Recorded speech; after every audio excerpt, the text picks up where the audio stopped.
Here. Commissioner Lubes. Here. Commissioner Markham. Here. Commissioner McGillivray. Here. Commissioner Miller. Here. Commissioner Moss. Commissioner Nelson. Here. Commissioner Powell. Here. Commissioner Spiz. Present. Commissioner Weipert. He's running late. Oh, he's coming.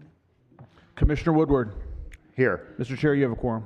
And Commissioner Kokendorfer is here.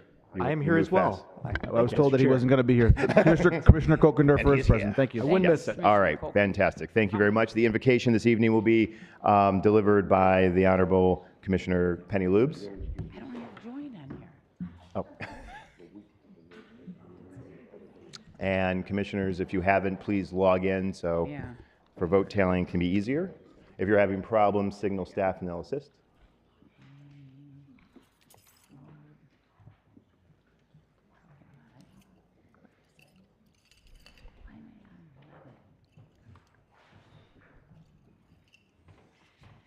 Thank you. Please join me in standing for the invocation and the Pledge of Allegiance. Let us pray. Dear God, mighty Lord, you lead the world and all humanity to their destiny in you.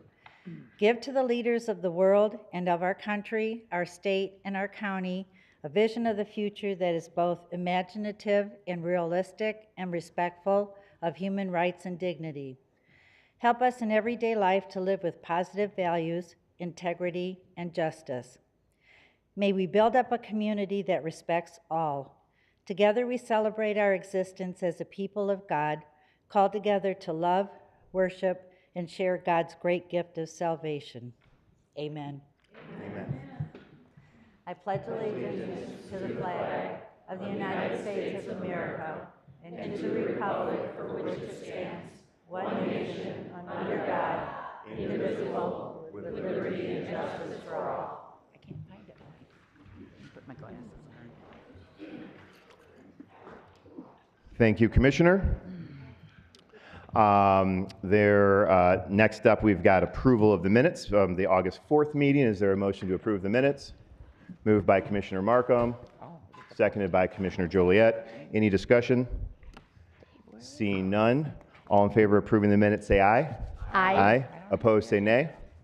Let the record reflect that the minutes were adopted unanimously. This moves us to approval of the agenda. Commissioner Nelson.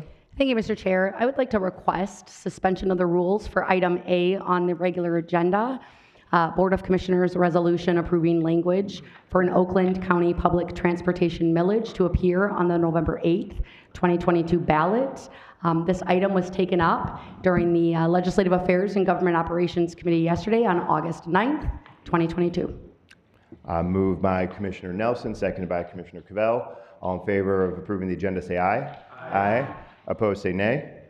Let the record reflect that the agenda is approved unanimously. Moves us to communications. We have none. And we'll now move us to public comment on this opportunity to address items on the agenda. There's one item on the agenda. So let's, if I call on you, and if you haven't signed up, that's fine. I'll call on you afterwards. Just ask that you keep your comments to 3 minutes.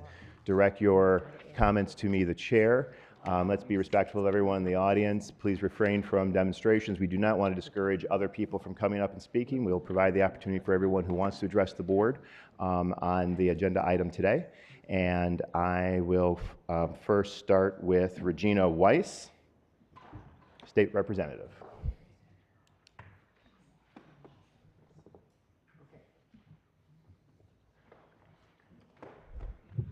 Hello, thank you so much, Chairman Woodward. I am coming and speaking as State Representative of the 27th House District, which is the southeast corner of Oakland County, which includes the communities of Berkeley, Huntington Woods, Oak Park, Royal Oak Township, Pleasant Ridge, Ferndale, and Hazel Park. I'm coming out today just to speak in support of the vote today on the agenda for putting on the ballot a countywide millage for SMART. I believe that this is a very smart, no pun intended, move for the county to go in. It's historically been an issue where we have some communities that don't have service, and it creates holes and makes it difficult for people who rely on public transit to be able to get to work, to have reliable forms of transportation. We know right now, especially in our economy, how important it is for people to be able to get to work, how important it is for us to be able to build our workforce by creating a solid transit organization for our entire county. So I do believe that this is the right move, and I just want to applaud the county for taking this vote up, and I just want to, again, offer my support on that. Thank you. Thank you very much. Next up, I've got Tasha Shurgin. Tasha? Is Tasha still here? Tasha? Oh, there she is.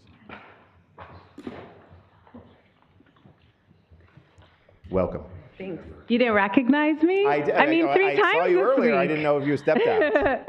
I feel like, I don't know, the sheriffs are all telling me, see you tomorrow. You know, let's see, I wrote some notes. Let me go by that.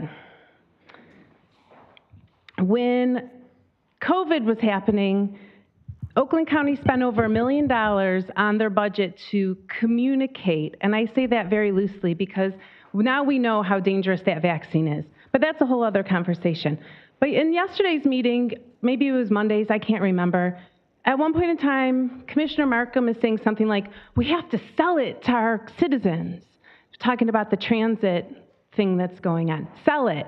If it was good, you wouldn't have to sell it. We would be supportive of it. And then I hear Megan and her cronies over there saying, put it on the ballot, put it on the ballot. Fine, let's put it on the ballot. But how about if the communities that voted down get the chance to opt out? We need another solution. The smart bus is not the solution because if you look at the financials of it, which if you owned a business or if you had any financial sense, you would look at the amount of money that we're losing. It's not a good investment. You need something sustainable because this is going to keep continuing to build and build. And personally, I like to live a debt-free life. I've taught my kids that too. At the rate that this smart thing is building up, there's going to be a huge debt to pay. And it's not going to be us. It's going to be our children. It's going to be our grandchildren. And it's a big mess that we're creating. The reality is that there are other options. I just heard something today. Let's see. It's called Miscellaneous. I've never heard of this before. Has anybody else heard of it? So that's an option that's currently happening, and it doesn't sound like it's taking $33 million. Now, here's an idea. If we could take that $33 million that you guys are sinking into the sinking ship called SMART, maybe we could do something like an Uber system that's based on you'd probably be able to do it for half of that, if not less, because that way the community helps the community and not just us sinking money into a sinking ship.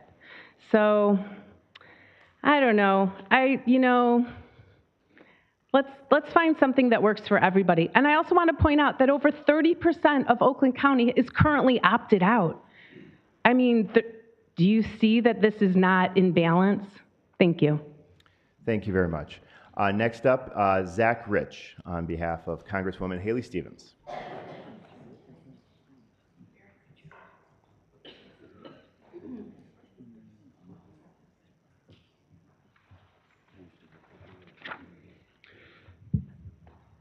Thank you all for having us here today. A copy of this letter was sent to Chair Woodward regarding the Congresswoman's thoughts on adding this to the ballot.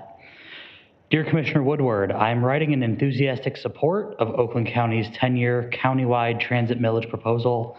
SMART, the Older Persons Commission, along with the North Oakland Transportation Authority and the Western Oakland Transportation Authority, provide crucial transportation for residents throughout Oakland County to access education, work, and health care. The Historic Infrastructure and Investment in Jobs Act, signed into law on November 15th, 2021, invests $1 billion over the next 5 years to improve public transportation across the state of Michigan. I believe that a countywide transit millage will allow us to effectively utilize local, state, and federal funding to ensure transportation remains accessible. I look forward to working alongside you and the rest of Oakland County Commission to ensure a strong future for public transportation in our region. Sincerely, Haley Stevens, Member of Congress. Thank you very much. Thank you very much. Sandra Rahman.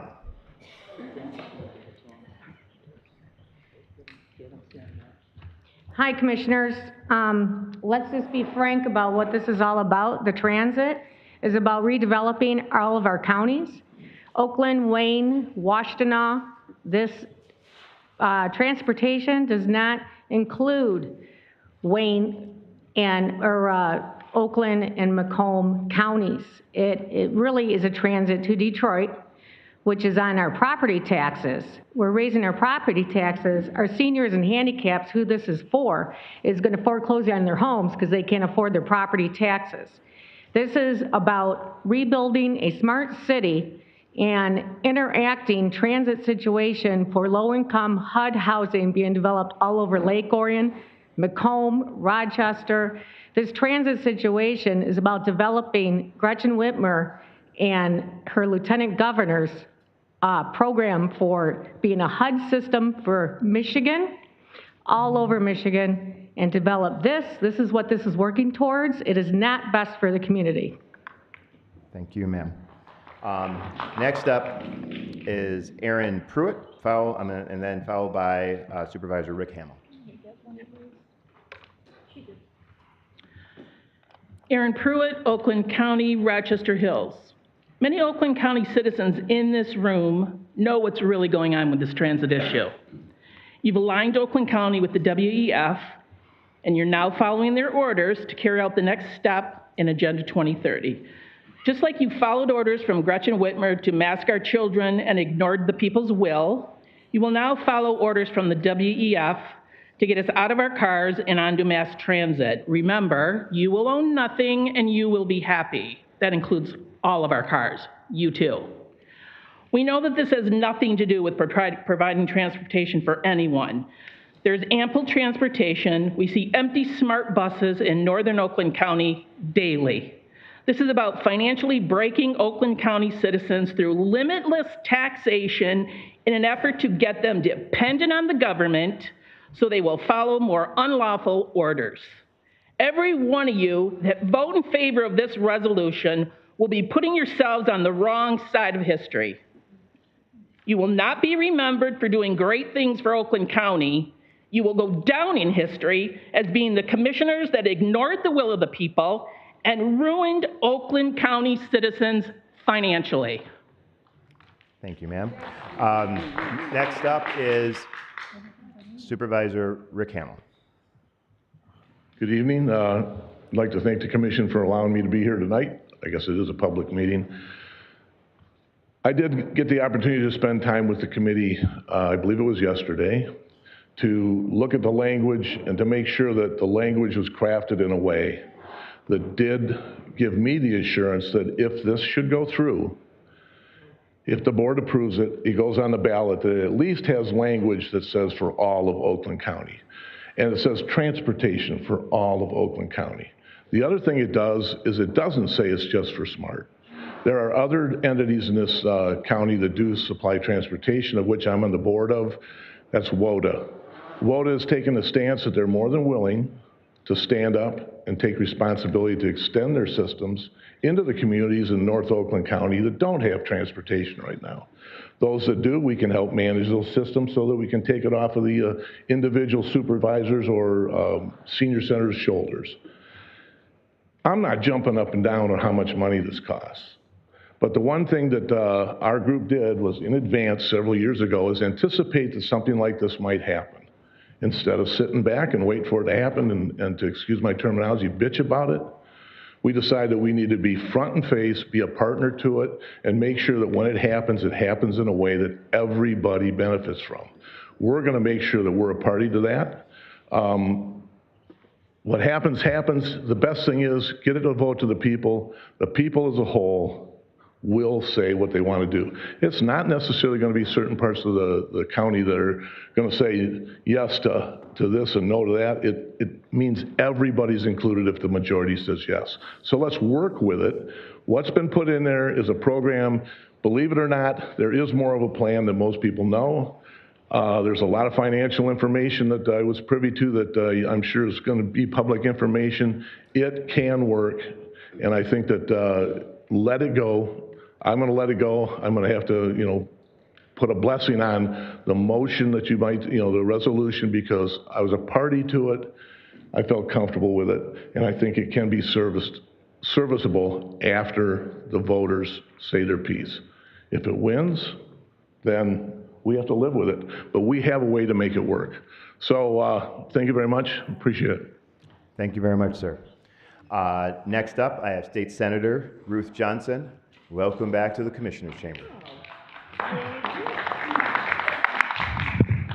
Thank you, Commissioner Woodward and the other commissioners for being here tonight. I am speaking in opposition to this property tax on people that simply will not get benefit from it. I represent Groveland and Holly in part, northern Oakland County, where we have thousands of acres of agriculture, growing food for us. They're going to be taxed on that. One of my townships is almost half poverty level, Alice poverty, as determined by the federal government. They will be paying for a system they simply will get nothing out of. My township, what they pay right now for buses for people that have disabilities or seniors is 41 times less than what this is going to be for. There's nothing worse than property taxes. They're regressive, they're punitive, they hurt people. I think it's almost criminal that you would tax people out of their homes for something they get nothing out of. That's why we did opt-outs, and I was one of the ones that did the opt-outs. If you want to be part of it, please do it. If you like mass transit and need it, I wish you the best and would like to try to help you. But do not tax my people out of their homes. Do not put $200, that's what it costs. Do you know what it is? 0.95. You know how much my township runs the bus and my entire township to fire departments? 0.95. This is a huge, huge increase. Don't minimize it. We can do mass transit in the places that need it. You don't need it where you have a lot of farms. I have 6,000 people in my township.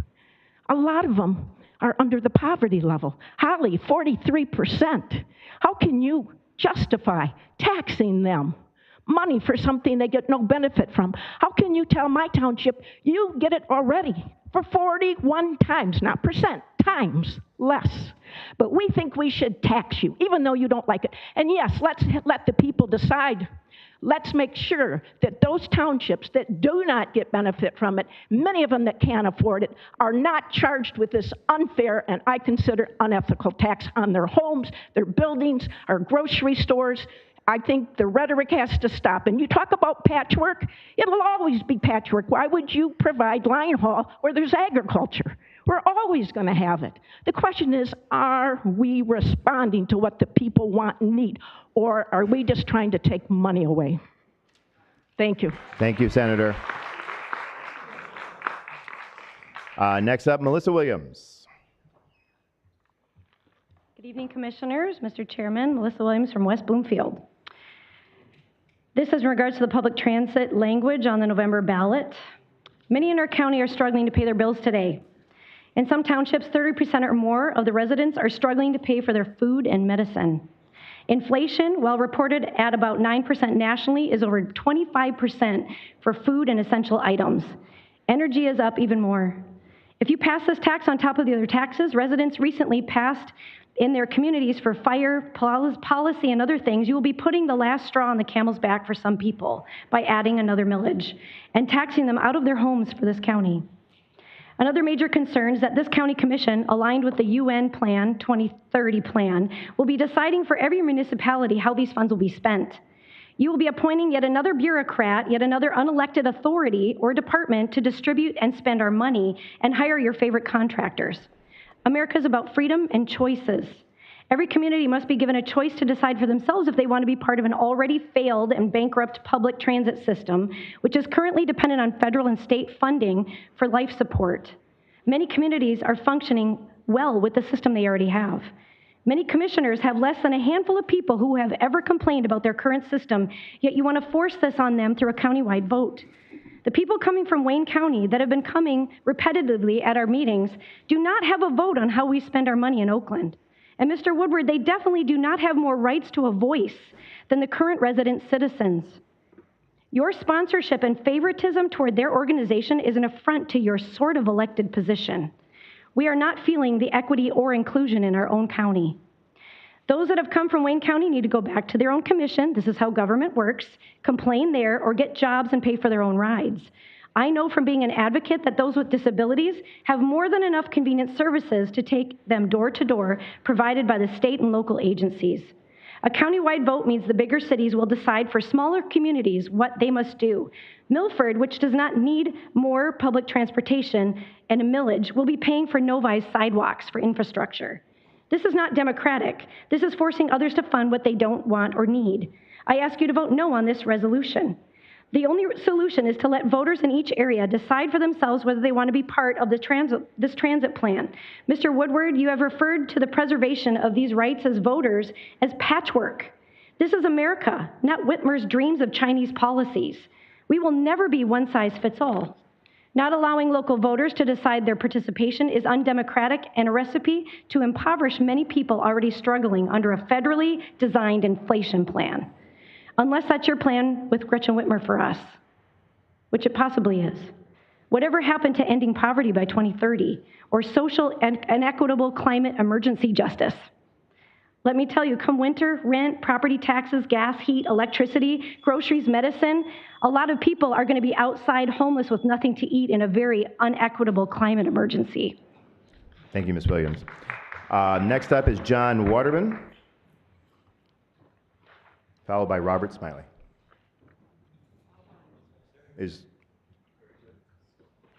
Oh, there's Don.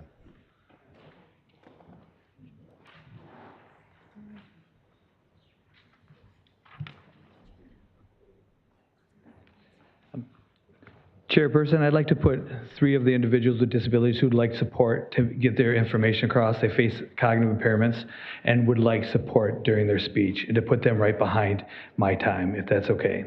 We'll definitely... Is that Tari Sims, Amanda Salenza, and Timothy Davis? You have all the right answers. Okay, they were next in line. Great, thank you so much. My name is John Waterman. I'm the director and founder of an organization called PEAK. We do not have equal access in our community. We have individuals who are facing many different challenges. Continue, sir. I live in Saline, Michigan. Excuse me, no, yeah. I run this meeting here. Please be respectful of our guests. Please, excuse me. From Farmington Hills. It was on my list, and I moved on. I usually ask it when it's not on the list. Thank you, sir. So I do personally live in Saline, and I will continue on with my conversation. I run programs throughout Southeast Michigan to empower individuals with disabilities to be independent. We hear a lot of brainiacs talking about what does this mean. Ways to support one side or another. It is pretty simple. We do not have access for people who do not have driver's license. Individuals with disabilities should not be limited to only a township to travel. 8% employment rate for individuals with cognitive impairments. We have individuals here who want freedom, who want to work, who want to volunteer, and who want to make a difference. Transit is that base that makes the difference. Transit is how individuals are going to come through. I'm going to let each individual speak here. I'm going to pull aside, ask some questions so they get their story across in the way going there. Systems like this, meetings like this, do not allow people who face cognitive impairments to share what their need is. It allows people who are very bright, very motivated, and very capable. And each one of these guys are capable, and they're going to start with their story. Amanda, can you introduce yourself? I'm Amanda Salinas from Wyandotte, Michigan. Do you face a disability? Yes. Why are you here in Oakland County? Trying to get around. I'm sorry? Trying to get around. Trying to get around? What? Get around? Where would you like to travel in Oakland County? 12 Oaks Mall. 12 Oaks Mall? Yes. Can you get there right now in transit? No. So you're out of district and you're out of area, but you'd like to have the ability to travel to shop? Yes. Do you help other people in your life? Yes, I do. What type of things do you do? Show them how to catch the bus. You've taught other kids with disabilities how to catch a bus? Yes. So you have a cognitive impairment, right? Yes. What does that mean? Math and reading is difficult. It's tough. And I see you kind of shaking here. Yeah. Is this scary? Yeah. Thank you for coming up here and spending your time. Thanks. Thank you. Thank you. Tria. Thank you. Tria, state who you are and where you're from. I'm Taria Sims. I'm from Taylor, Michigan. Yeah. Would you like to visit Tibbet sometime? Come to his house? Yeah. Yeah. Is this scary? Is this tough? Yes. Yeah. Do you have a disability? Yes, I do. Could you stand up and speak loud and share it? I have a cognitive impairment. What does that mean? Reading and writing is tough. Do you have a driver's license? No. How do you get to work? The bus. You take the bus to work? Do you want to visit Tim up here in Oakland County? Yes. And that'd be nice. And you need the bus to get there, right? Yes. And this is about access. Thank you. Last Tim? Thank you. Do you want to? And Tim? Come on, you do it. And where are you from, Tim? I'm from Farmington Hills, and I know about the time. So basically, I've been using a smart bus for years. I'm very independent, but not everybody is. Although we hear a lot of people saying why this wouldn't work, they're forgetting the people who don't have access to cars or who don't work and who can't provide the necessary needs to drive. This may not work for them. That's why they may be against it. But for someone like me who can use it, I think it's a good idea. You're connecting communities. Yeah, some people may say, oh, we're paying too much. But that's because they're kind of sometimes thinking about themselves. And I'm thinking about the people who actually need it, who actually depend on it, because they have never been in our shoes, and so they don't know what it's like.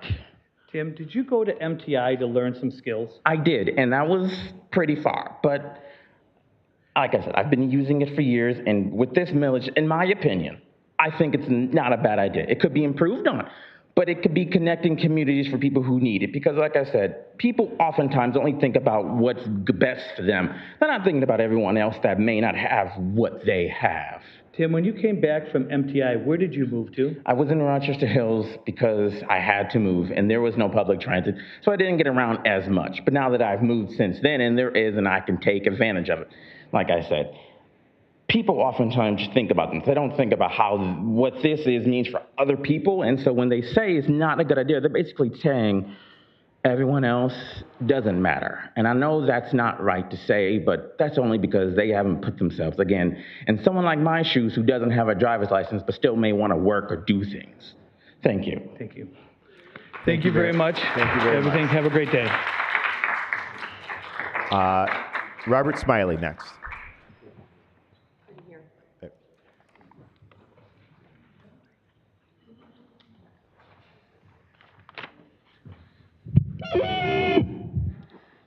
Good afternoon, Commissioners. Robert Smiley, Wixom resident and Wixom City Councilman.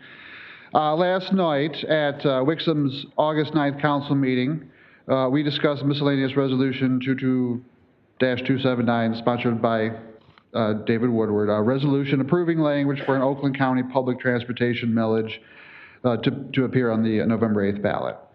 I want to thank real quickly Commissioner Weipert and State Senator Runstead for bringing this resolution to our attention and keeping us updated. Some of the points made during our discussion that this resolution was rushed. The Minority Caucus did not see it until last Thursday, less than a week ago. The opt-out portion that has been our community's choice in the past is not part of this resolution. Many on the council last night wanted to know why that was. Our finance department, Wixom's finance department, determined that a 0.95 millage would yield revenue just less than $845,000 based on our current taxable values. We currently spend $30,000 on transit. What's going to happen to the remaining $830,000 that Wixom doesn't need? I'll remind you that Milford described a similar situation for themselves all to you last week. This millage would cost their residents $1 million, even though they currently take care of their own transit system for $100,000. This is according to Milford Supervisor Don Green. You should be able to see why it's appropriate for communities to be able to opt out. which you're leaving out of this proposal. When we talked at length further, but basically when we were finished discussing the issue last night, we, the Wixom City Council, adopted Resolution 202242. And I have it right here, and I'll read it, it's very short. Be it resolved that the City Council of Wixom hereby calls on all Oakland County Commissioners to the proposed transit plan that would be forced taxation upon residents without a municipality's right to opt out of such a program. Motion carried, resolution adopted. I implore you to take this statement to heart. There's a lot going on that is eroding family budgets. Folks are tightening their belts, but here comes another government tax. This additional burden will help very few people in rural communities. Please amend this proposal to include an opt-out. Respectfully, and thank you for your time. Thank you, sir. Next up, we got Councilman Ryan Deal.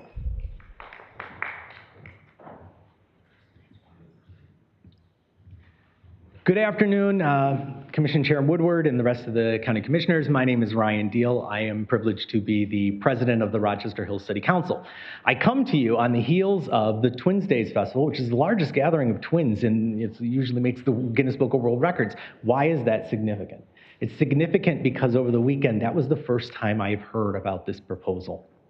I did not have a chance to, I was informed by a resident who contacted me about it. That was the first time.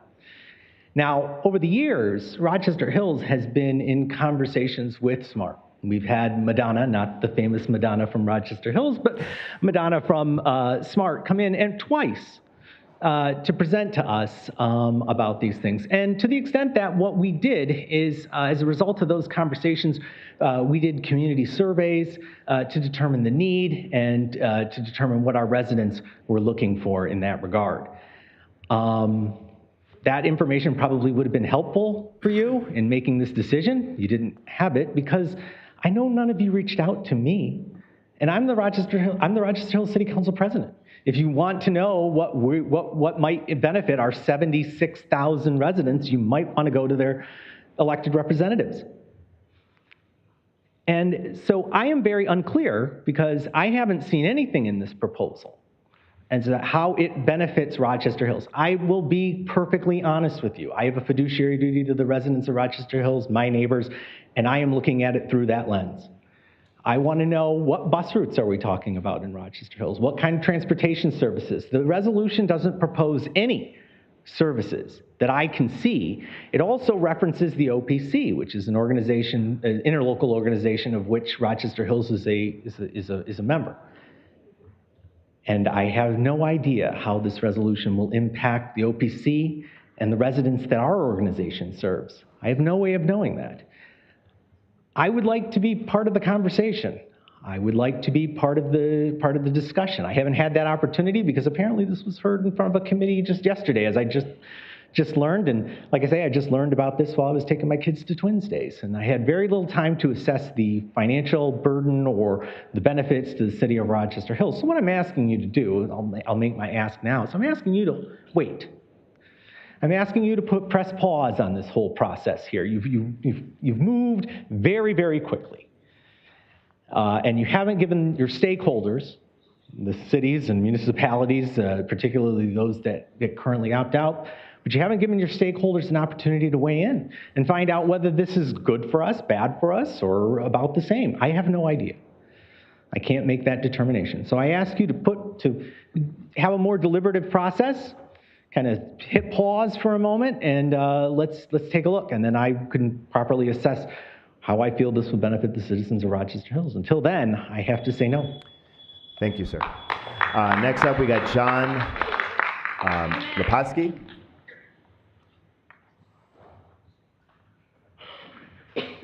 Seems like deja vu all over again. We've rejected this in Oakland County several times. This has come up year after year. The county people do not want it. They don't need it. We have sufficient. Why would you arbitrarily triple the budget? Arbitrarily. You have no studies at all that I can see that would justify any of this. Please listen to the people who probably will not benefit from this, okay? If there are, 2% of the population that might benefit, I think that's already been taken care of. Maybe we have to tweak the system that we have, okay? Maybe those big buses that run mostly empty can be downsized, saving considerable cost, okay? I mean, it's ludicrous that you ask us to add to inflation that is already hurting us, everybody in the room, okay? Inflation, you seem to be ignoring the fact that this will add additional cost to me. I'm on a fixed budget, okay? This is not good for me, and I'm not sure it's good for most of the people in this room or in the county. So I would say, please, don't pass this. Say no. Speak for your constituents. Thank you. Thank you, sir. Next up, and let's refrain from applause. We want to welcome everyone to come up here. Next up, Aaron Tobin.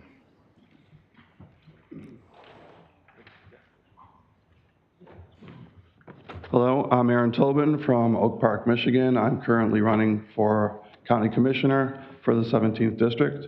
I wish I was articulate and entertaining as everyone else, but I'm just a businessman.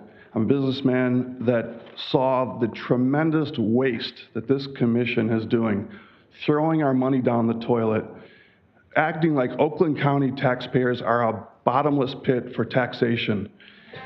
It spurned me to get off my chair and say, I'm gonna put my hat in the ring and run. And boy, is this proposal a doozy. I am so glad that I am on the ballot, because hopefully I'll be sitting over there in the near future and be able to put a stop to this endless taxation. $66 million in the first year. Are you people out of your collective minds? I did business with Smart Bus Company for over 13 years. I was a premier vendor to them. How many of you people have talked to a smart mechanic, a smart executive, been to one of their depots? I challenge you, before you pass anything, to go and look at Smart and see what a bottomless money pit they are. They are a bankrupt company. If we, the taxpayers, did not fund them, they would be gone in 30 days. We are tired of being taxed and you wasting our money. I had an event in California about a year ago. We were showing luxury towels and beddings in the Beverly Hilton. My company that I was working with had a store a few miles away. We wanted the people attending there to go to our store, which is probably the best showcase that you can have. We got every attendee a lift ticket, a lift code, and they were able to take a lift from the Beverly Hilton to our store and back. If this commission were to investigate using Lyft and Uber, it can be done for a fraction of what you are proposing. Not only that, people with special needs, if you ever looked at taking a bus, I challenge you guys to take a 45-minute bus. They wouldn't have to be waiting out 2 hours in the snow from one connection to another connection. They would call Lyft, they would be there in 10 minutes, they would get to their destination in 20 to 45 minutes, whatever the ride was, and then when they're done, get taken home, and we would gladly pay for that. Stop wasting our money. Stop treating the Oakland County residents like they're a bottomless pit to fund your crazy ideas. $66 million just in the first year alone. Shame on you if you pass this. And hopefully more people like me will stand up and run for office and end this craziness. Thank you. Thank you, sir. All right. Yeah, please refrain from applause. Ross Bronco, followed by Mark Forshee.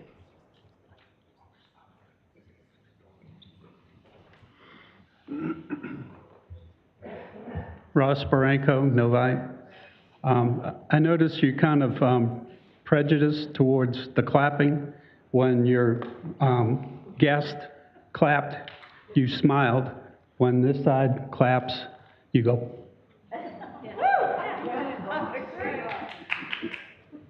And the federal aid that SMART gets is American taxpayer dollars. The state aid that SMART gets is state taxpayers' dollars. The aid that you're trying to force all of Oakland County to give is Oakland County taxpayer dollars. This whole thing is majorly paid for by all taxpayers' money. And you want to increase the amount that the county has to put in, the county taxpayers have to put into it, and they have no say. There's no opt-out option given. You're just running roughshod over the Oakland County taxpayers and not giving them any clear options.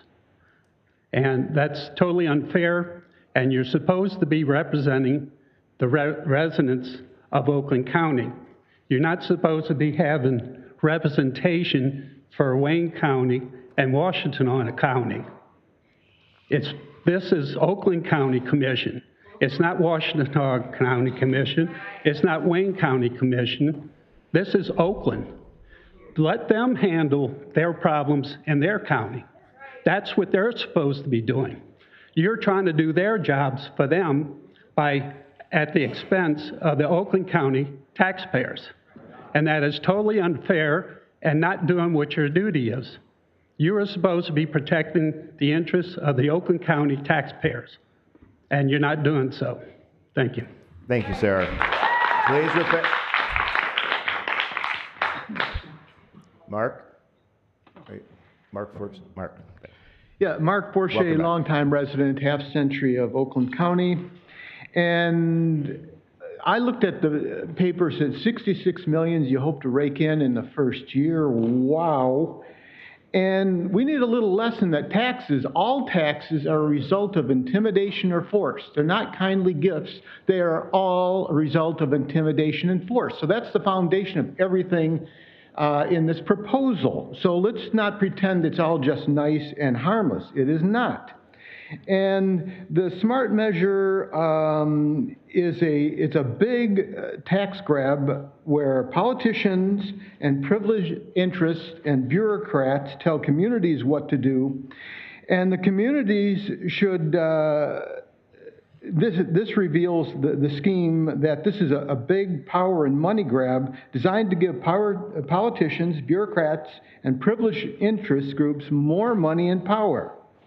These smart people struggle with basic economics and concept of freedom. There are a lot of smart people here tonight who will tell you about their voluminous compassion, but it's built on a foundation, as I said, of intimidation and force, while this scheme diminishes or destroys competition. Any enterprise that requires a continual flow of tax loot is flawed from the start. If they can't be adults and stand on their own 2 feet, they should not be forced, taxpayers should not be forced to prop them up ad infinitum, ad nauseum. Finally, if the communities don't have an opt-out, that proves that this scheme is so bad that people must be forced into it. It's a gigantic flaw. Every community should have an opt-out. That is only just. And also, we have this commission, oddly enough, wants to join up with the highly authoritarian World Economic Forum, which is a disaster. There you go. I bow my head too. I would be ashamed. I would be. So anyway, that organization wants to ultimately eliminate cars from private people, and we'll all be stuck on government buses. So all of a sudden, Oakland County is eager to join the World Economic Forum and get people into government buses so they can stand out in the snow and the rain of Michigan. This is an outrage, and I hope it is turned down. Thank you very much. Jane O'Neill. Jane O'Neill from Birmingham. Is it Jane? Yes, Jane. Welcome. Hello, Commissioners.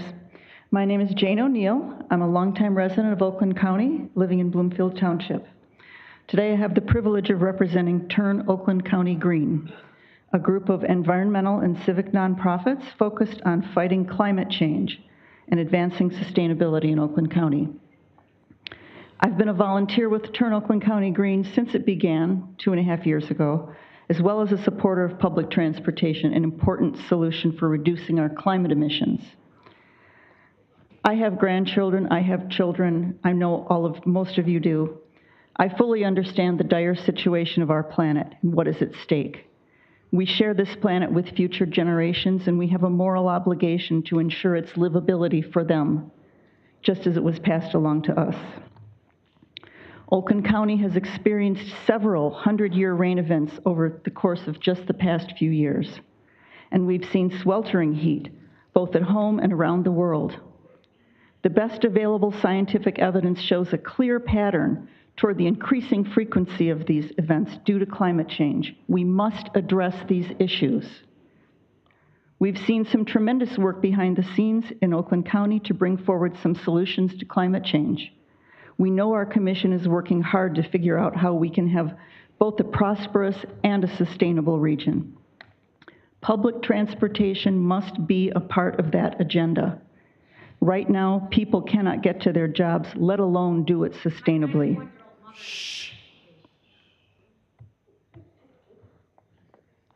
We need better mobility options and ones that allow them to preserve our environment. Therefore, Turn Oakland County Green is pleased to support the proposal to expand public transportation. We applaud the work of the Commission for bringing bold leadership forward, and we hope the Commissioners support it. Thank you. Thank you very much. Please refrain from applause. Andrew Sarpolis is next. Then followed by George Weber.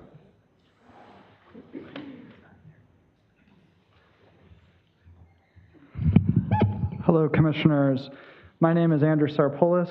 Thank you so much for the opportunity to speak here today. I am a homeowner, and I live in Royal Oak, and I actually have a background in economics, so I don't know if that adds any credibility to my arguments, but I want to talk a little bit about public transportation and some of its effects. I consider myself an environmentalist and have since I was very young, and I'm excited to be here this afternoon to address that issue, which I feel is of great importance. I speak on the issue because it's very personal to me. I grew up going to South Lyon schools, and I lived in both Novi and Royal Oak, so for almost my entire life, I've been a part of Oakland County, and I can safely say that every resident in this great county knows that we have some of the worst public transportation in the entire country.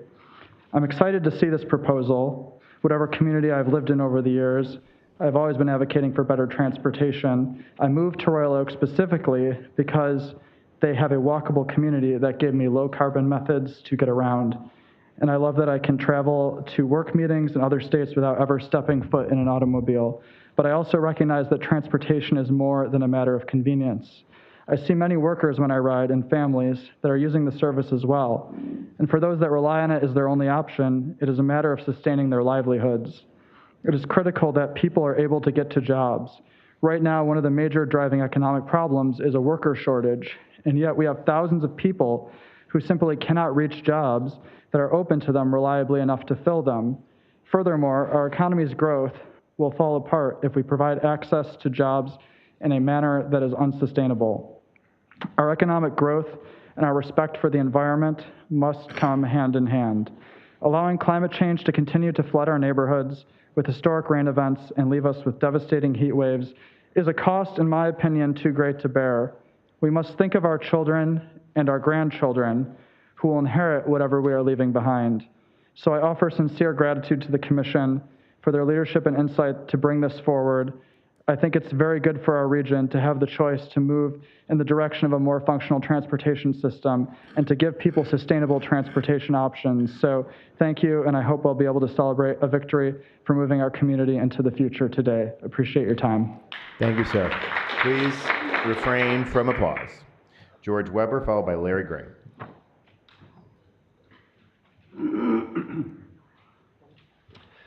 Good evening. and I apologize for the long hair and mustache, but I'm aggravating my wife presently. I'm George Weber. I'm a trustee for Commerce Township. Now, anybody coming before our board knows, at least anybody coming that wants to spend a significant amount of Commerce's money, knows I'm going to ask them, is their initiative a want or a need? And I do this because I believe it should be very hard to spend taxpayer money. We should be doing what we can to help them keep more of their money in their pockets versus our coffers. We know that once we, the government, gets our hands on it, we're going to spend it. Whether we spend it efficiently and effectively to address a need, or we spend it because we want to, it's going to get spent. Now, I have no qualms at all that there are areas and communities, specifically towards the east and the south, where mass transportation and a revised and revamped system can have a great impact. I do not see that to the west and the north for our residents. Now, we've looked at the Lyft and Uber before we settled on our present process, and we know that's not economical and that's not feasible where you have less density of population. But I also know that nearly $2.5 million, if this goes forward, will come from our residents. We're presently providing a great service to our residents for less than 10% of that amount, and we're looking at potentially increasing it. Now, hey, if there is a better mousetrap on what we can do for our residents, we are all in on it. But this isn't that mousetrap. This is not providing us the ability to make the decision for the frontline legislative body who really is in tune with their specific residents and their geography to be able to make that decision with our residents. The opt-out really is the way to go. And maybe it could be as simple as every community, I think as somebody else had recommended, if that community votes it down, then that legislative body has the ability to opt out of it. Again, we're trying to do what's best for our constituents, our residents. This isn't it. So if nothing else, push pause on it. Agreed, we found out about the no opt-out literally maybe a month ago or less, caught us off guard, but we're happy to sit down and find a solution. But it's finding a solution not just for the east and the south, but the north and the west, and the most effective and efficient use of our tax dollars to provide, again, needed services, not services that some people may want. Thank you. Thank you, sir. Larry Gray?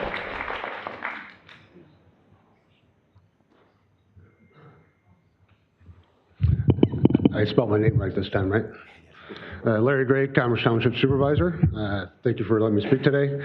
Last Wednesday we had a meeting. One of my things I kept asking is, what's the plan? In the last week I've heard 3 or 4 different plans coming out, so I still have to ask, what's the plan? We still don't have a plan in place. I actually called my dad the other day and I told him what was going on, and he goes, Larry, you remember how I raised you? I go, I sure do, Dad. And that was the 6 Ps. If anybody knows what the 6 Ps are, prior planning prevents piss-poor performances. So that's how my dad raised me, and he said, that's exactly why I got out of Oakland County, because of the tax monies that we paid just went to nowhere. In Oakland County, we have 1.3 million people. In 2022, we are expected to spend $1.5 million for SMART. That's approximately $115 per person. In 12 months with SMART, there was about 3.88 million riders. That's about 15,000 a day. When you average those numbers out, that comes out to be about 0.04% of the population. With the fares they collected, that's $4 million, which is less than 2.7% of SMART's budget. In Commerce, we have a system that works. We cover the residents of Wolverine Lake as well. That is a total of 49,000 residents that we cover.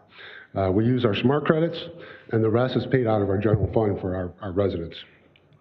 If we move forward with this, and this passes, the county is expected to receive $2.3 million from our residents. Currently, right now, we pay less than $140,000 for our residents to get around. Mathematically, we pay $25 per ride right now. Mathematically, that will work out that every ride that we have now would cost us $4,200. That seems pretty fair, doesn't it? I got to ask, how much of this money is going to be going to the failing pension plan that we have going on? As well as, I hear some folks talking about disabilities. Well, I'm here to tell you, I have a 27-year-old stepson who is cognitively impaired as well. When he needs to get somewhere, we get him there. Our system works for him. We can get him to work, and he can get him home as well. One other quick thing before I stop talking, I just wanted to let you folks know that we also do not approve you taking over the road commission of Oakland County. Thank you. Thank you. Please refrain from, all right, come on. Next up, Kermit Williams.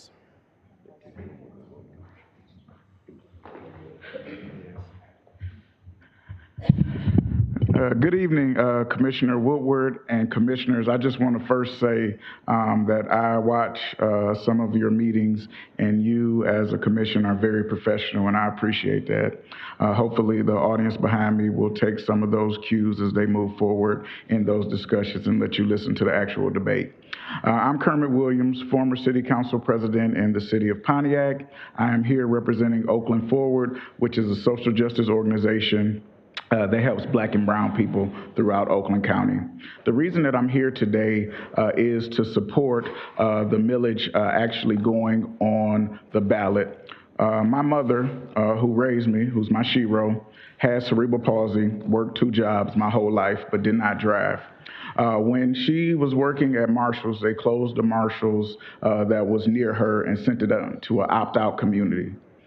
She had to retire from that job in less than 3 months because she couldn't afford to actually take Uber and those activities out to where she worked. A taxi cab actually cost her $60 a day to get to work. Let me say that again, $60, and she was making a little over minimum wage at the time. People look at this issue and say that you're putting a burden on the taxpayers. We have to have mass transit. In the city of Pontiac, when Amazon came, the reason they came was because of the location and because they had access to move their vans officially through our roads and byways. Human beings need to be able to traverse throughout Oakland County the same way. But guess what? I'm not here to change anybody's mind on the commission today. What I'm asking you to do is what we all believe in, and what just happened a couple Tuesdays ago was the people were able to decide. And so I would ask this community, because people behind me are saying, well, our community needs to opt out, and so we need to speak up for the minority instead of letting the majority of our taxpayers, which I am one in Oakland County, decide how our transportation looks. So this commission, I just want to let you know that I stand behind your courage, your courageousness to actually put it on the ballot, and Oakland Forward will be knocking on 50,000 doors to make sure this gets passed in November. Have a good day. Thank you very much. We want to get through everybody. We don't want to discourage people from coming up, so please refrain from applause. Pat Hamill is next, followed by Senator Jim Runstead.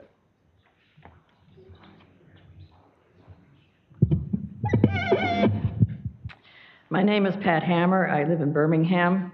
I strongly support a countywide ballot for the public transportation millage question this year.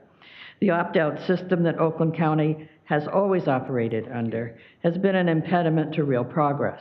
It has resulted in an inefficient patchwork of services, underfunded with a limited tax base. We have residents of opt-in communities who cannot get to where they want to go, and opt-out community residents, some transit supporters who see the possibilities and benefits, but do not have a say in the system. It is a system that is a recipe for failure, as the goal of connection within the county and throughout the region is never quite attainable. We need enhanced, expanded local bus routes and innovative transit services expanded and in development for the whole county, according to the needs of the diverse urban, rural, suburban areas in which we live. Just as there is no single model for public transit in our diverse county, transit users reflect a diversity of needs and interests. Some users depend on public transit, having no other means of transportation. Others see transit as a welcome alternative to driving, a choice perhaps, or a backup in an emergency. But no matter where we stand on transit, we all need it. As a community, as we go about our daily activities, we all depend upon those who depend upon transit. Transit is a countywide issue that deserves the opportunities afforded by countywide funding, and the voters of Oakland County deserve the opportunity to vote on this critical and challenging issue. Thank you. Thank you very much. Please. Thank you. Senator Runstead. Welcome back to the Commission chambers, my friend. It's been a long time. Thank you. And in fact, I think it's been 8 years almost. I was here one other time. So it's nice to be back to address this issue. This issue has been circling back time and time again. It circled back as the RTA, and now it's this regional transit. And the concept is always the same. The concept is to sweep the money from the opt-outs and put it into a pile for government to use, in this case, the county commission. So what's going to happen, if you read the resolution, is the county commissioners are going to decide what to do with this pile of money.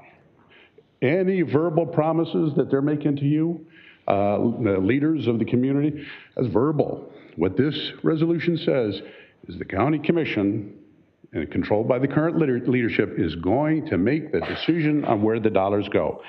So keep that in mind when you're having meetings on this and you're seeing all kinds of maps. It is going to be the county commissioners.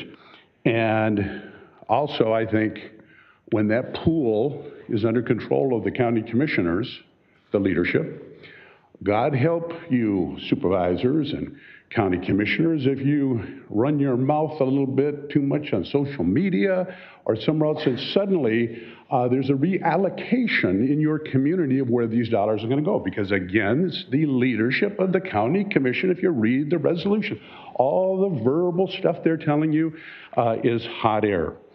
So Ruth did such a wonderful job. I'm not going to reiterate how unfair property taxes are. People are being run out of their homes with ever escalating and increasing taxes. So I really believe any commissioner, I know this is going to pass. The numbers are there. The county commissioner, they got the numbers, they got the money, they're going to get the opt-out money, so it's going to pass. But I think everybody who's a Republican or who cares about their community in these opt-out communities had better really think about it if you're going to support this, this resolution that I believe screws those taxpayers. Thank you. Thank you, Senator Runstead. Next up, Stephen Jones. Is it Jones? Stephen? Huntington, I apologize. James, it might be James. I'm sorry, I apologize. It's some scribbling there. That's all right. Well, welcome. Mr. James? Followed by Chris Meister. I just need to pull this up. Okay, cool. Oh, right here. My name is Stephen James of Huntington Woods. I started taking public transit in 2012 when I went to college for creative studies. That answers your question. I took the Woodward bus every day from Berkeley, 12 Mile, to Midtown. I took it through 2 polar vortexes in the 2014 storm of the century. After I graduated, I did something with my life. I started my own digital marketing agency in downtown Detroit near Campus Tamartius, which today is ranked one of the top in Metro Detroit. And I work with clients worldwide. And when I bought my first place right near Woodward, I chose not to own a car. I made that choice. And because of that, I can live in a nicer neighborhood. I can invest hundreds a month in marketing for my businesses. And with the Fast Bus, I have only a 30-minute commute from 11 Mile to downtown Detroit. But I'm not going to go brag about myself. Many people don't have the option I have. One second. because a lot of people don't have the opportunity I had, and for them, it's not a choice to take the bus. For them, their lifeline's smart. And look, I understand the concerns of the rural communities. They made good points, but the opt-out option doesn't work for most of the county, and it has been abused by cities that need it. For example, in 2018, Auburn Hills citizens voted 75% yes on the smart millage, but a greedy, power-hungry mayor and a city manager that lives in Macomb County went against their residents and tried to eliminate all smart services, almost misplacing hundreds and leaving possibly hundreds of low-wage workers, mostly of color, unemployed. And they wanted to replace it with a in-house service that only offered a small percentage of the coverage and restrict it for only disabled and seniors. And they showed absolutely no empathy about it. I mean, their mayor pro tem said the proposal is problematic. Well, what's really problematic is that people like him are serving in city councils, going against the constituents, trying to misplace hundreds, mainly low-wage workers because of some beef with smart. I mean, that's leaving many unemployed. I mean, all of you, if 75% of people voted for something in your city, would you try to eliminate it? You try to. And also, I want to explain that Southeast Oakland pays over 0.5 mils for Oakland and Metro Parks, and the closest Metro Park is Stony Creek. Communities like Royal Oak Township, Hazel Park, and Oak Park have residents struggling to stay in their homes. Why can't we opt out of the park millage? Can I continue? No, 3 minutes. Okay. Excuse me. Mr. Meister, welcome. Followed by Michael Kasouth. Chris Meister from Royal Oak, and from the public discussion on this issue in previous meetings and this evening, it seems like there are two narratives going on here. One is from leaders of various Oakland communities describing how they have been managing to serve their unique transportation needs with creativity and frugality. The other narrative has been a series of accounts by individuals experiencing difficulty getting to where they want or need to go. It seems those community leaders are doing an admirable job of meeting the needs of their residents while being responsible and respectable stewards of their citizens' tax dollars. Oakland County is composed of some 62 diverse cities, townships, and villages in rural areas. It seems totally natural that they would have many different and diverse solutions. And it seems like this board is looking at this natural response to individual needs as a patchwork, as if a patchwork is necessarily a bad thing. Everyone is familiar with patchwork quilts. They are the products of households operating on a budget. Pieces of cloth are sewn together to make useful blanket out of scraps of cloth to cover and protect the family. Some look at patchwork quilts as the essence of the creative American spirit. It might be considered the ultimate in sustainability. It seems this board has some issue with this American response to American needs. They look at the patchwork and say, maybe we don't like this piece of paisley or this scrap of pinstripe, even though it organically serves a function just fine and is an economical solution. We just don't like it. For some inexplicable reason, this board seems to be bent on imposing its own solution on whatever and at whatever cost to the taxpayer. It seems the only thing this board cares about is covering the county with their solution, a heavy, centrally planned, smothering blanket designed by the World Economic Forum in Switzerland. We could take every single dime from every single taxpayer in Oakland County, and there would still be some people who have a hard time getting where they need to go. The only thing that we would accomplish is make paupers out of us all. Perhaps that's the solution, or the ultimate goal. Please don't let this arrogant, inefficient scheme proceed any further. Let the people of Oakland County have their American patchwork quilt. Let the World Economic Forum have its smothering globalist blanket. Thank you. Thank you, sir. Next up, Michael. Michael. Did I say that correctly? Kasouth? Good. Welcome.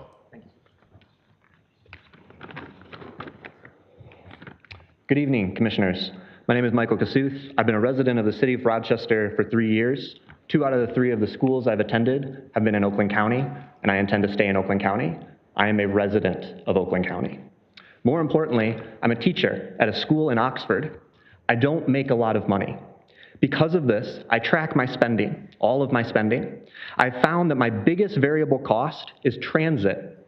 I spent over $3,000 on my car last year, and I'm actually lucky. I own my car. I don't have a car payment. I looked up how much it is to have a monthly bus pass from Smart for a year, less than $900. This summer, with prices going up, I chose to turn off the punditry, to not blame anyone for rising costs, but to rather do something about it. I shop the sales more than ever at my grocery store. I moved to a cheaper apartment. Luckily, I was able to stay in the city I love so much, Rochester. I tuned my bike, invested in a basket for it, and have been able to spend many days this summer riding around Rochester rather than driving my car and saving money on expensive gas. That is where my ability to cut down on transit costs end. Going forward, I need your help. I need you to pass this resolution so we can vote on it this November. I want to stay in my community. I don't want to move. But come winter, I will have no other option other than the only one available to me, driving my car. If I want to save money to purchase a house, which I do want to do, I might eventually have to leave my community. I'm not pretending that passing this resolution will solve my financial issues, but they will certainly help. To the folks here who are concerned about raising taxes, I hear you, but I would ask that you consider how this would actually save money for many, many people in our county by bringing down overall transit costs. Smart is trying to be a mobility management company. They're not just a bus service. Look at how they are trying something differently with their flex service. Is it perfect? Do I personally have issues with it? No and yes. These issues are complicated, and simply looking at a price tag and throwing a fit, to me, seems very childish and short-sighted. I applaud all commissioners who vote in support of this resolution, and I very much hope that I can, from tonight to November, work to tell my story to my neighbors and to try and convince them of the tremendous value this could bring our county. I strongly support passage of this resolution. Thank you. Thank you very much, sir. Next up, Kelly Wang.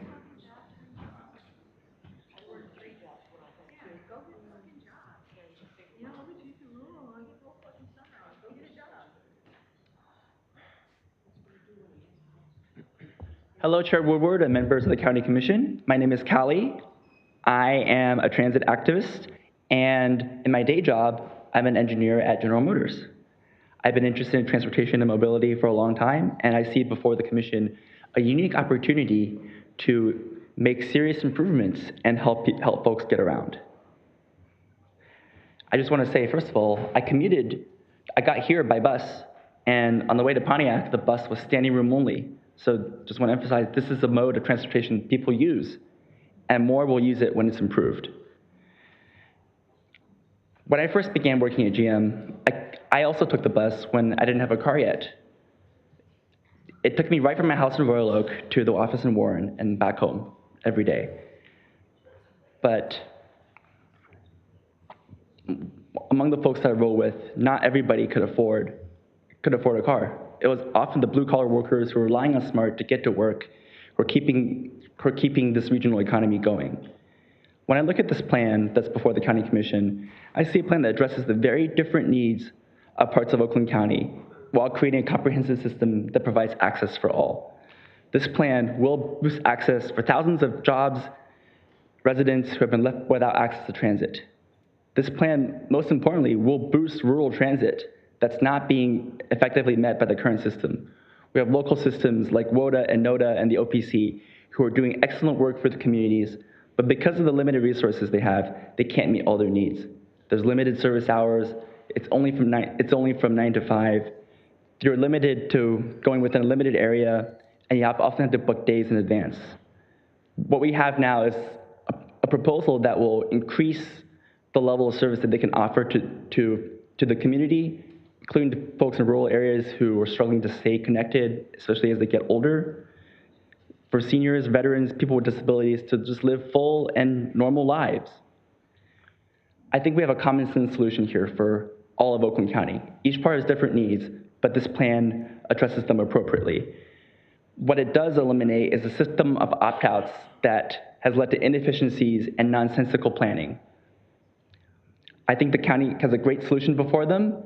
Even if you're not sure, let the folks decide. Vote yes on this resolution. Thank you. Thank you, sir. Next up, Heather Smiley, followed by Catherine Kennedy.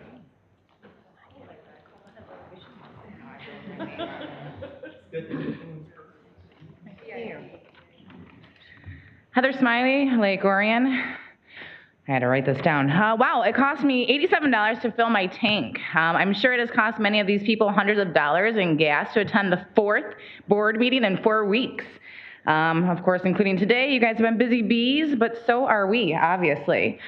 For the last couple months, I have been walking around my neighborhood, speaking to my community, family, business owners, and a lot of them can barely afford to go to work, pay for food, let alone make their house payments. Yet this board decides to increase taxes almost every single meeting.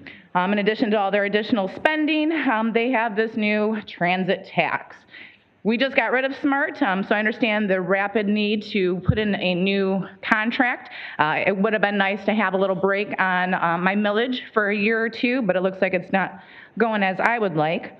Nice way to look out for the constituents, by the way. Taxation limits, who needs them? Headley, who's that? It's Oakland County, right? We're writing checks, or you're writing checks for us to cash for the next 10 years, and the taxpayers are gonna run out of money. Our community is fearful these tax increases will make them lose their homes, and I am fearful that this is all part of the plan, especially with the new land bank that you just implemented. This move will be very profitable for you and devastating for my community.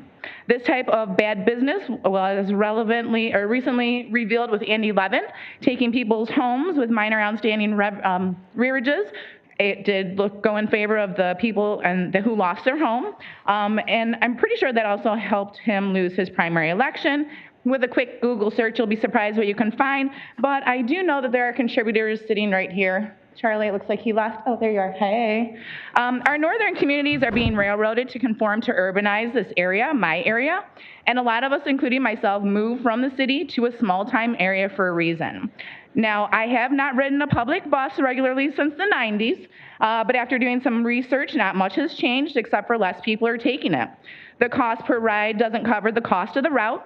Crime still happens regularly on board, and kids ride it all day when they want to skip school. Okay, that was my personal use for it, and school sometimes. So that's not really a resource.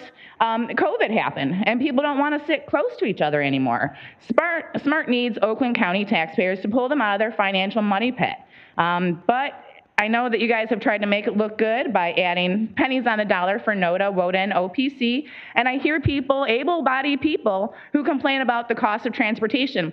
I don't know. My mom worked 3 jobs. I worked 2 jobs. I raised a family. So there is a will if there is a way, if you have the motivation to do so. Northern Oakland County citizens will not utilize these routes. Yes, yet we must pay for them. These benefits are really for the current chair and the current commission and people who do not contribute to our community. Our current elected officials across the country, state, and nation, frankly, have lied to our citizens repeatedly. They purposely cause segregation in our community over vaccinations, political affiliations, what parental rights we have or do not have in the education of our schools, and now mass transit. This is not helping anyone. If you really cared, you would take the existing infrastructure money that the federal government gave out and fund smaller personal door-to-door services for veterans, citizens, and people with special needs, and provide the working class with tax credits for travel expenses, gas, insurance, and oil changes. That would really be good for the people. But you don't really want to help, do you? Thank you. You're welcome. Thank you for coming. Catherine Kennedy.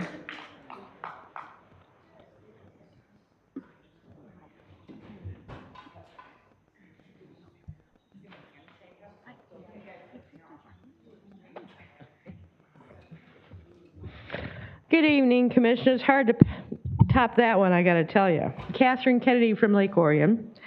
And I want to remind people the word authority by definition is having the power to make a final decision, or in the case of a government agency, that administers a project. I just learned out there's another definition for this. It actually is a political means to avoid having property taxes that are subject to the Headley Amendment, which by law limits these communities from not charging property taxes that exceed the rate of inflation. Now this year, the rate of inflation is through the roof anyway, so we have serious problems from an assessment valuation standpoint. And I would tell you most citizens are completely unaware that on May 12th, there were 2 tax levies that they won't see until their December bills that will impact their assessment valuation. I think it was over 6% up there. I'm not even sure on the rate. And there was an extra levy noted for parks. So the authorities allow them to charge whatever they want, basically. They're not restricted to Headley. So among the authorities we should not have in Oakland County, we have a DIA art authority. Almost all their money that we put in, like $44 million, was for legal and accounting. Was supposed to be temporary, should be gone. Same with the zoo authority, was supposed to be temporary, should be gone. Those 2 were done as a temporary measure to preserve the assets when Detroit did the bankruptcy for all the policies that they're trying to impose on us, with all the people they've brought from Wayne County and Detroit to administer our county into the ground. The North Oakland Transit Authority, also an authority, West Oakland Transit Authority.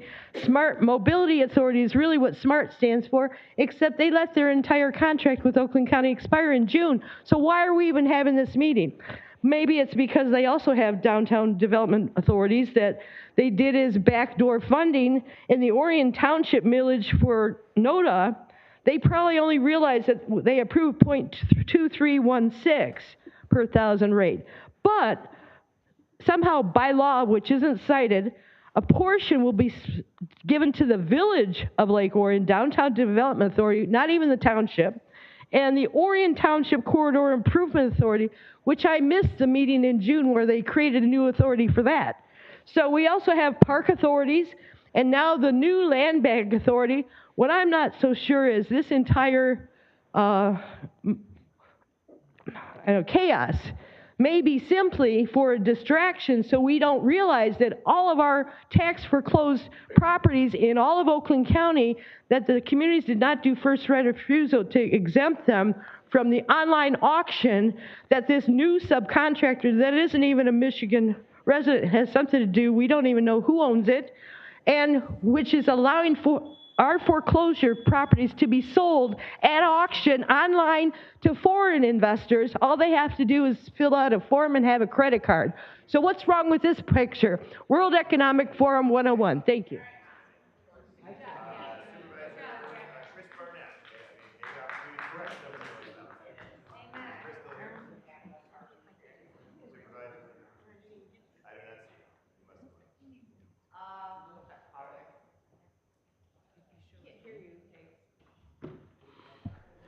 I will call on Supervisor Don Green.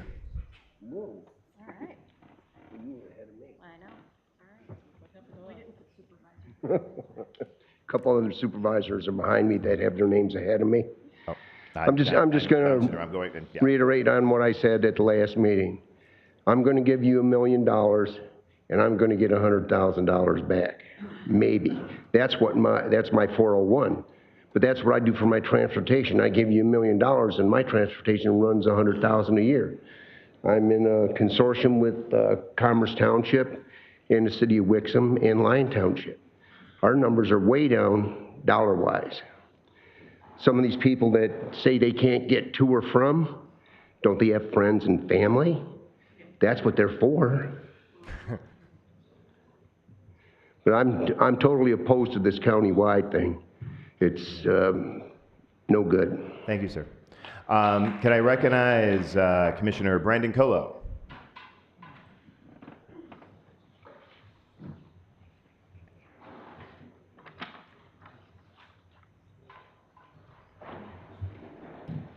Mr. Chairman, members of the Commission, thank you. I am Commissioner Brandon Colo from wonderful Royal Oak. I'm here tonight. I want to recognize there's a lot of passionate people behind me right now, and we've heard from both sides. I doubt anyone's going to change anyone's mind tonight on how you feel about transit.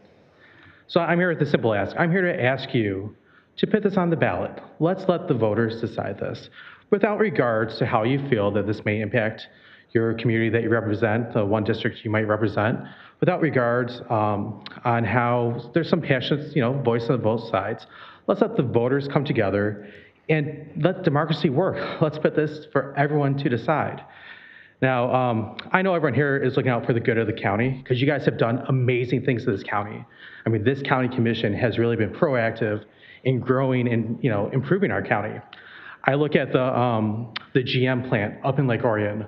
What an amazing collaboration between this commission, executive culture, and the governor. And we're going to bring $1 billion plant to northern Oakland County.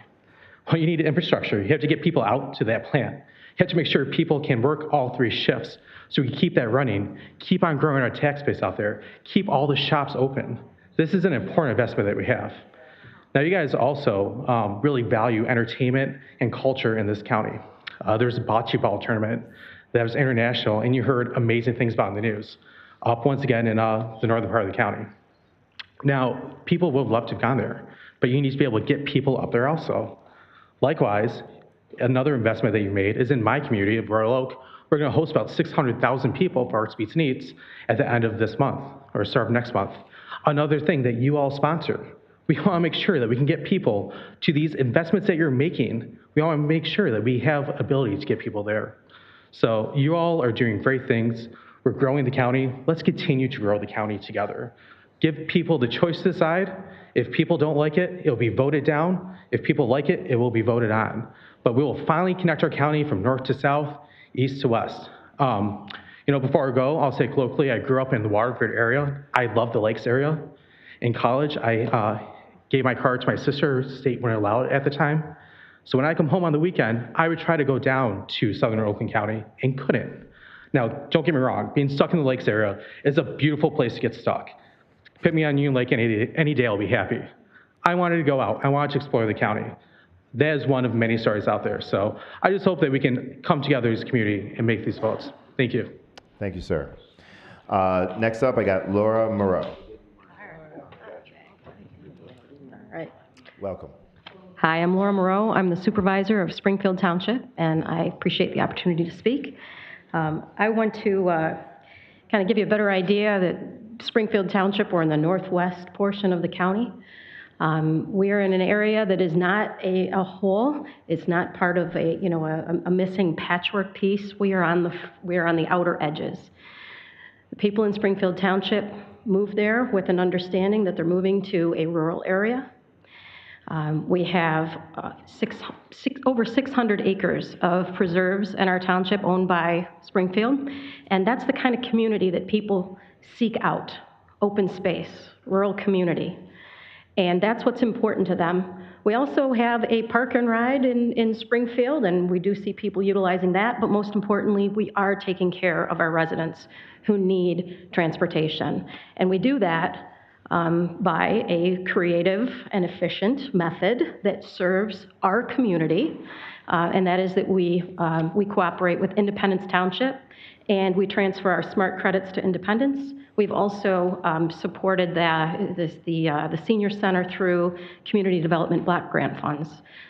So that's how our disabled and seniors are able to find the transportation they need. And what's important is they get picked up at their home and taken directly to where they need to be. They don't have to get a ride to a bus stop and wait in the rain or snow to finally get to where they want to go. So it's serving our community, and we're taking care of them in the right way. We don't have a desire or a need, and unfortunately, the reality is you can say, put this on the ballot and let the citizens decide. But in Springfield Township, our 10,000 or so registered voters can all vote no. And the higher population areas in the southeast part of the county will force us to have to pay a 0.95 mil tax. To put that in perspective, we just spent the last year very stressed and concerned about putting a proposal for a millage in front of our residents on August 2nd. But that was for advanced life support for our community by our fire department. It was very important to our citizens. They got direct benefit out of that, and they supported it overwhelmingly. So we're very proud of that and very relieved. But any more at this time and in this economic state is going to be a tremendous burden on our residents. I want to close by just giving you an idea. Right now, we get about $13,700 in smart credits that we transfer to Independence, again, for a very creative and efficient way to meet the needs of our citizens. If the $734,000 in taxes that you collect from our residents go to this transportation millage, that's going to equate to about $1,200 per ride. Not efficient. Thank you very much. Next up, Supervisor Diana Sheeb-Snyder. Hello, I'm Diane Scheib-Snyder, Rose Township Supervisor. What I'd like to say is what works for some communities is not going to work for ours. We have 6,200 residents in Rose Township. We have 52 miles of gravel roads. We have places that don't have internet. We do not have a millage for transportation, nor do we have it for police protection. We are proud of our green spaces. What we really need is some internet. I'd like my power to stay on. We have difficulties having our power stay on. We probably have more outages than any of you in Oakland County. So when yours goes out, think of us, because we can't even take a shower because we're on wells. So we have private wells, and we can't shower because our power can't stay on. Last week alone, 3 times we lost power in Rose Township. During the COVID, I had a student nurse come to me because she had to move out of Rose Township because she could not do her online schooling. I had teachers complaining because they could not connect to the classrooms. We have problems that could be solved with money, and this is not what we need. This does not suit our needs. We do not need this. Last time I checked, 1 person was using a smart bus in my community. I would really like you to consider letting us opt out. It's not going to help us. It's going to hurt us. It's going to harm us. Thank you. Thank you very much. Connie Johnson, followed by Sandra Carlin. Good evening, Commissioners. I'm Connie Johnson, Milford Township. During the August 8th Democratic Caucus, you, Mr. Woodward, were excitedly explaining the additional federal dollars that the Commission might be able to get their hands on once once a transit millage passes. One of the commissioners commented that the capital dollars in the cost project could be used to fix the sidewalks in Novi to bring them into compliance so that you would then qualify for federal funding. So if I'm correct, you want to tax an entire county so that the cities like Novi can fix their sidewalks so that then they can get and qualify for more additional funding. No. I have a proposal that's based on equity because everyone should have access to the most basic mode of transportation, which is walking. Let's spend the capital money out in the rural and light suburban areas to put sidewalks where there are none so that kids and adults can walk to school and to their jobs. Or even ride their bikes, or to the library. People in our rural and light suburban areas don't have access to sidewalks and are forced to walk or ride their bikes in dangerous conditions just to access their local communities. One of the commissioners stated that we should put a bus stop near the jail because she saw a released prisoner walking from the jail. So you want to prioritize spending our tax dollars on a bus stop so that a released prisoner can walk safely to a bus stop and enjoy a bus ride, but my children who live in a rural area can't go to their job safely or go to school safely on a sidewalk because there isn't access. They don't have access to the cheapest and healthiest and cleanest mode of transportation, which is walking. Your plan for a countywide millage discriminates against people in rural and light suburban areas by not providing safe and affordable public access to the most basic mode of transportation, which again is walking. No, I don't want a countywide millage because I live in a community that if we decide to take on something like that to establish safe sidewalks in our community will make those decisions because that's what communities do. That's what municipalities do. This proposal isn't fully developed to level its needs in order to be executed with any level of success. At best, it's premature. At worst, it's a sinkhole of failure. Please, for the health and interest of our county, do not pass this proposal. Remember, failure to plan is indeed a plan to fail. Thank you. Thank you very much, Connie. Sandra Carlin, followed by Robert Pawlowski.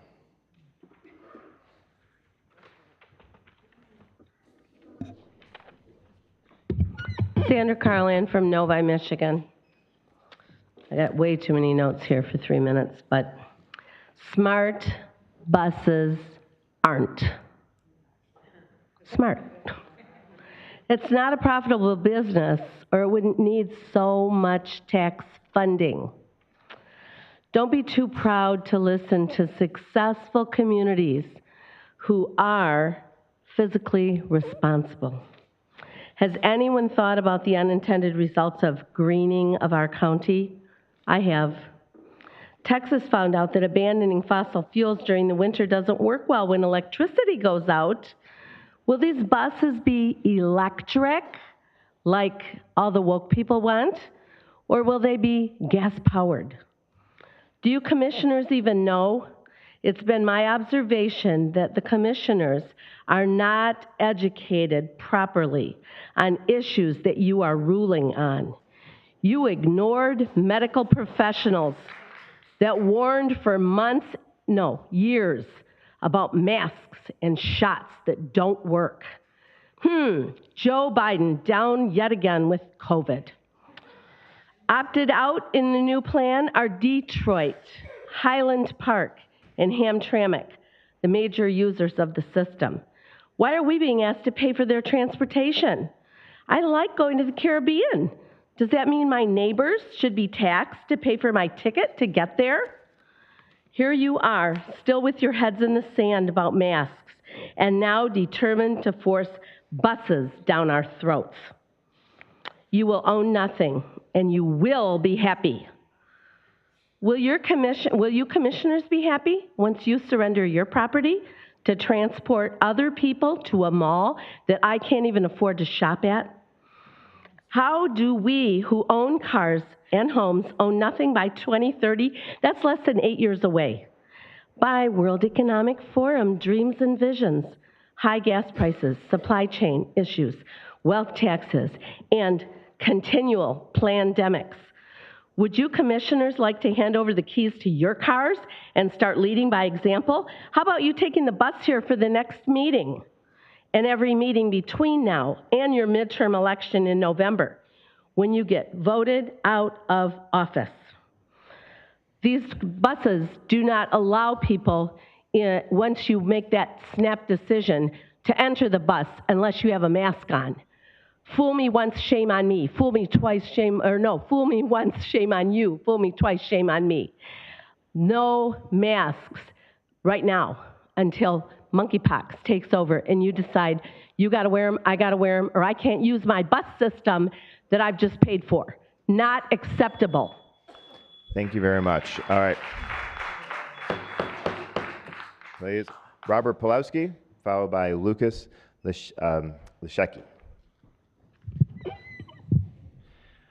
I'm not going to beat a dead horse than what it already is, what we've seen in the previous meeting, but good evening, all Board of Commissioners. My name is Robert Pawlowski, and I'm from Southgate and Wayne County. Today, I'm coming in regards to the smart millage today. I just want to come in for full support. I do think, and it's not just a countywide issue here in Oakland County. My hometown of Wayne County, which is my hometown of Southgate, has the same problem of a lack of transportation, and I can't get around pretty frequently compared to this county. When I used to work in this county, it was very easy to get to and from work. From Detroit to Auburn Hills, it was, I think, the most easiest thing. You know, the second leg, which was 2 buses to get to my hometown of Southgate from downtown Detroit, that's a DOT bus, then a suburban bus to my hometown, which is right off of 4th Street. I have been using transportation close to almost 7 years. I've been an activist for almost 5 years. I work closely with agencies, with SMART, DOT, and I also work with AAATA in Ann Arbor, how to improve transportation. And the transportation that we've seen over the course of the last couple of years has been improving and drastically getting more people out on the buses. From what I've seen with everything in Oakland County, there's been a lot of leadership and it's full support of SMART. I'm a huge supporter of SMART. I use it every day. And the amount of economic development we've brought in with SMART and the amount of jobs that we keep bringing on a day-to-day basis, we keep seeing change. And that is the most great thing for this county. You know, if I had to say it, my words don't really matter because I'm not a county resident. No disrespect to anyone here, but I just want to be honest with you. I think that we should just vote yes on SMART. I think we should vote yes on SMART. For people that don't use it, that's your opinion. I stand with you. If you do support it, I stand with you. You know, I think we should just keep the peace, you know, and I honestly, this is how I feel. Hey. Let him speak. Thank you. I'm not here to cause drama. I know I'm an out-of-county resident, but I just want to say one thing. Wherever you stand with this SMART millage, this is America, and I think that you are the right to your opinion, and I support you for it. But in regards to SMART, we need to vote yes. Thank you. Thank you. Next up, Lucas, I apologize, I say this wrong, Lisecki. Lucas, welcome. Yeah, my name's a little difficult to pronounce. Lucas Lisecki from Farmington Hills.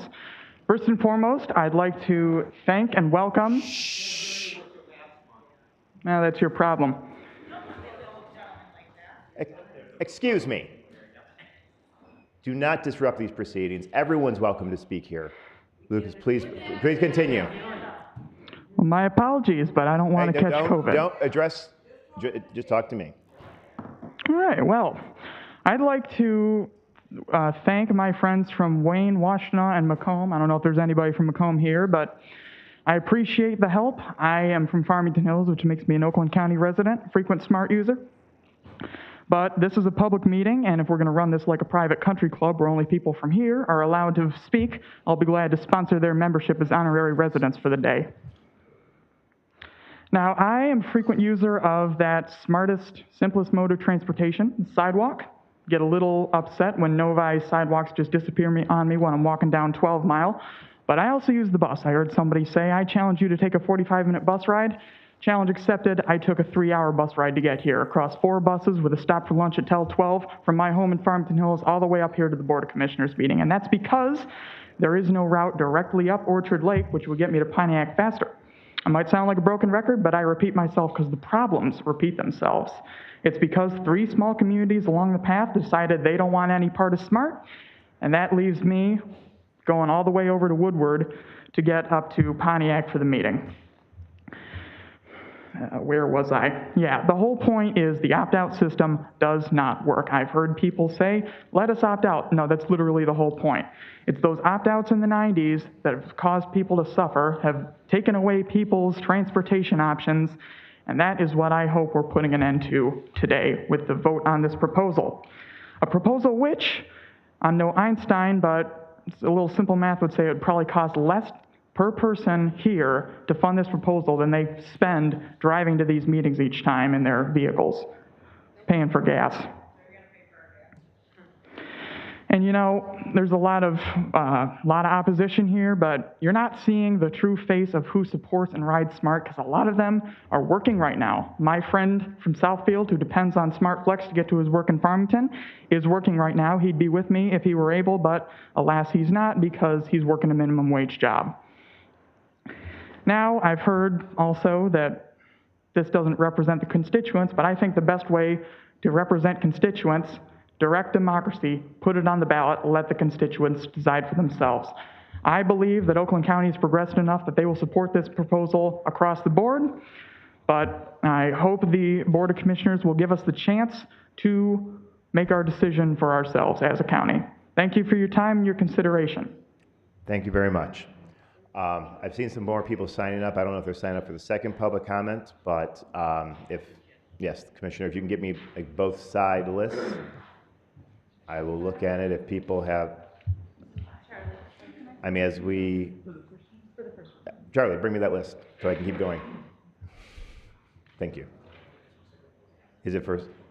I mean, I'll look at the list. Thank you. Okay, there's a lot for second. There's a lot of. So how about this? If you haven't spoken, if you want to line up at the microphone, we'll go in order of who signs up there to speak. I know a lot of people here have signed up for the second time. Again, please be respectful of everyone here. Thank you for coming. Everyone will be afforded the time to speak.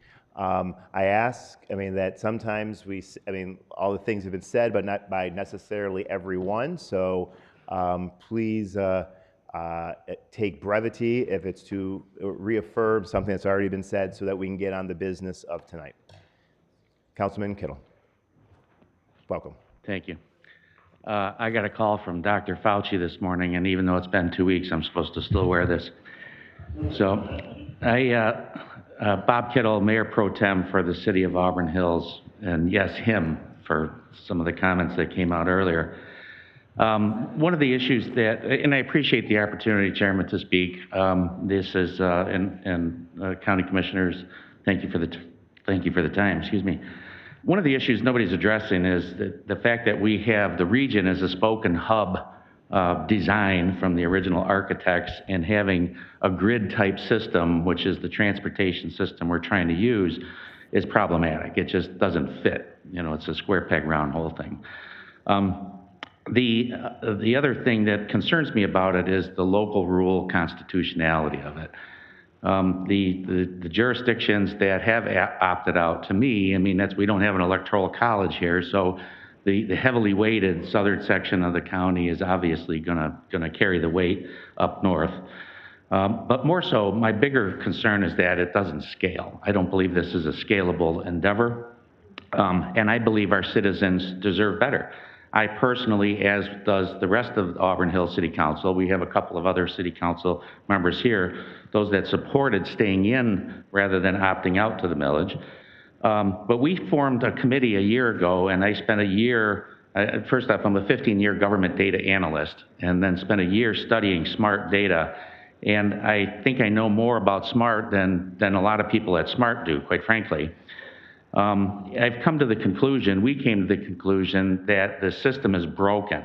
It's just not, it doesn't operate well. There's manpower issues, there's equipment issues, there's route issues, there's timing issues.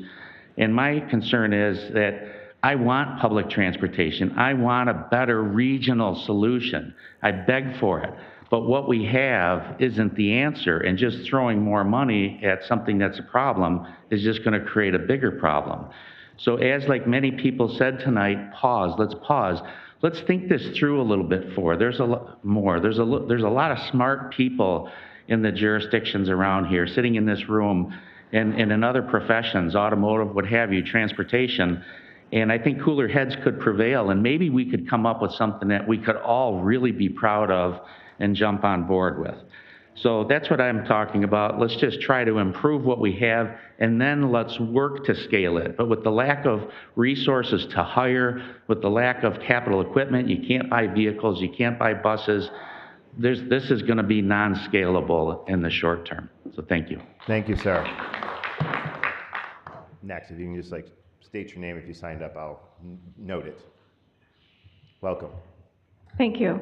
My name is Jennifer Angus, and I'm the supervisor of the Independence Township Senior Community Center. I'm here today to express my concern on behalf of the seniors and disabled adults that we provide transportation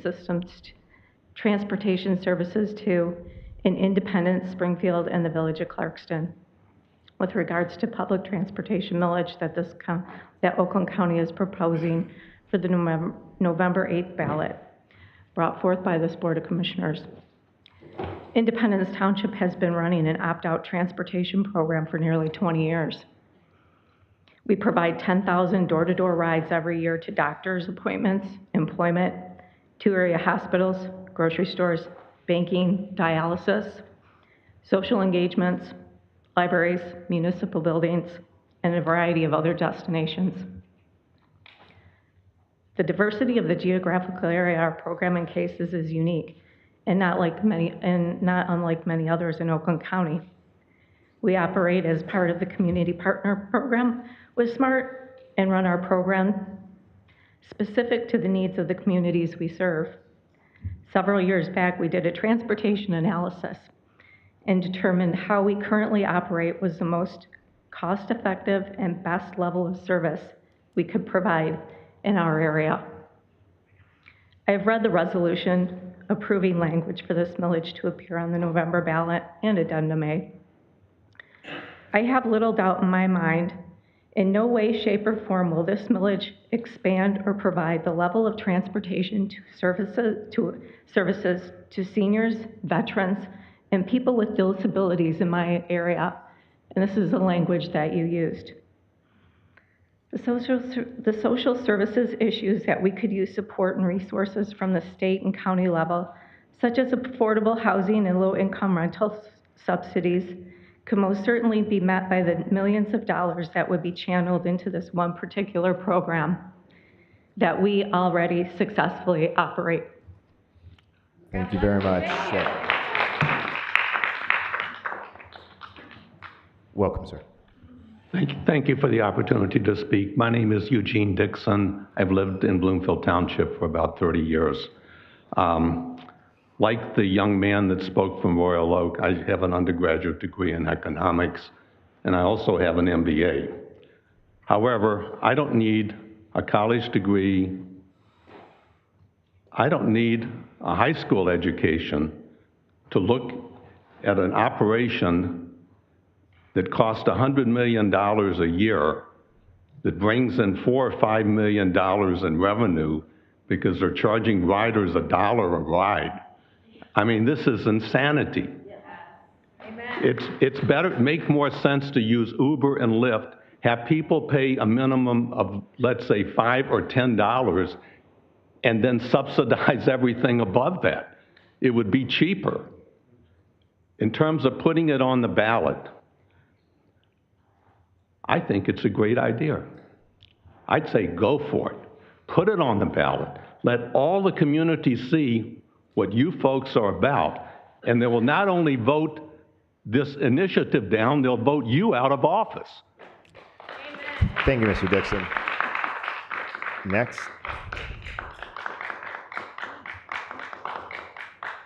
Hi, my name is, can you hear me? All right. My name is Shannon Irvin. I grew up in northern Oakland County, and I'm currently a resident there. This is actually my first time participating in something like this because it's something that I really want my voice to be heard in. On my way here, I came through downtown Pontiac, in which I saw the smart buses in action. And the people that I saw getting onto them were workers, were people who were just at the hospital, probably in loads of medical debt already, and trying to go through their day-to-day lives. This isn't something that we're going out there to do for fun. This is something critical. This is how we are able to promote and move our economy forward. To simplify, for some who may not be able to conceptualize how the larger picture works, imagine that our community is a body. And our community is not limited by jurisdiction. It is all of Michigan, and for this particular case, Oakland County. Every single person is a blood cell. And our transportation are our veins and our arteries. And in order to get around the entire body to keep the whole community alive, every single vein and artery has to be open to transportation. One blockage will stop the whole system, and particularly those who are working for minimum wage jobs, because if you haven't noticed, there are signs everywhere. Please be respectful to those who do show up because they showed up. A lot of people cannot show up. It's hard to afford transportation. My car is my biggest expenditure, and that's the only way I can have a job is because of my car. Every time I get into it, though, there is a certain level of guilt because I am terrified by climate change. And I know that by getting into my car, I am contributing to climate change. If I could live somewhere where I can use public transportation, I would. But I cannot afford to live somewhere that has public transportation because I barely get paid enough to pay for my car. So, because of all these reasons, I am really happy to see the smart buses are moving forward, and I understand that there are some situations where being picked up from your door is absolutely necessary if you are a senior citizen, and there are services for that. But myself and those who are currently in my situation and supporting those businesses that maybe you like to go and get your lunch from, grab a sandwich, like those take staff that will accept a minimum wage, that can live off of a minimum wage. I will not be able to afford to buy a house. I will not be able to afford to buy a brand new car after this one breaks. I pay at least $2,000 a year to fix it up, and that's all of my money. It goes away because of one damage that impacts my whole means of getting to my job. So I think it's, oh, and there we go. Put it to a vote. Thank you very much. Hello, everybody. I am one of Megan's cronies. I am Thomas Yazbek from Rochester Hills, Michigan. So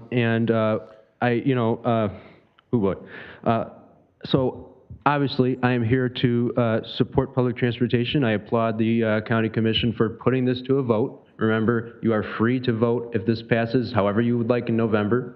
But here's my spiel about why I support public transit. So I have a car. I love cars. Cars are fun, right?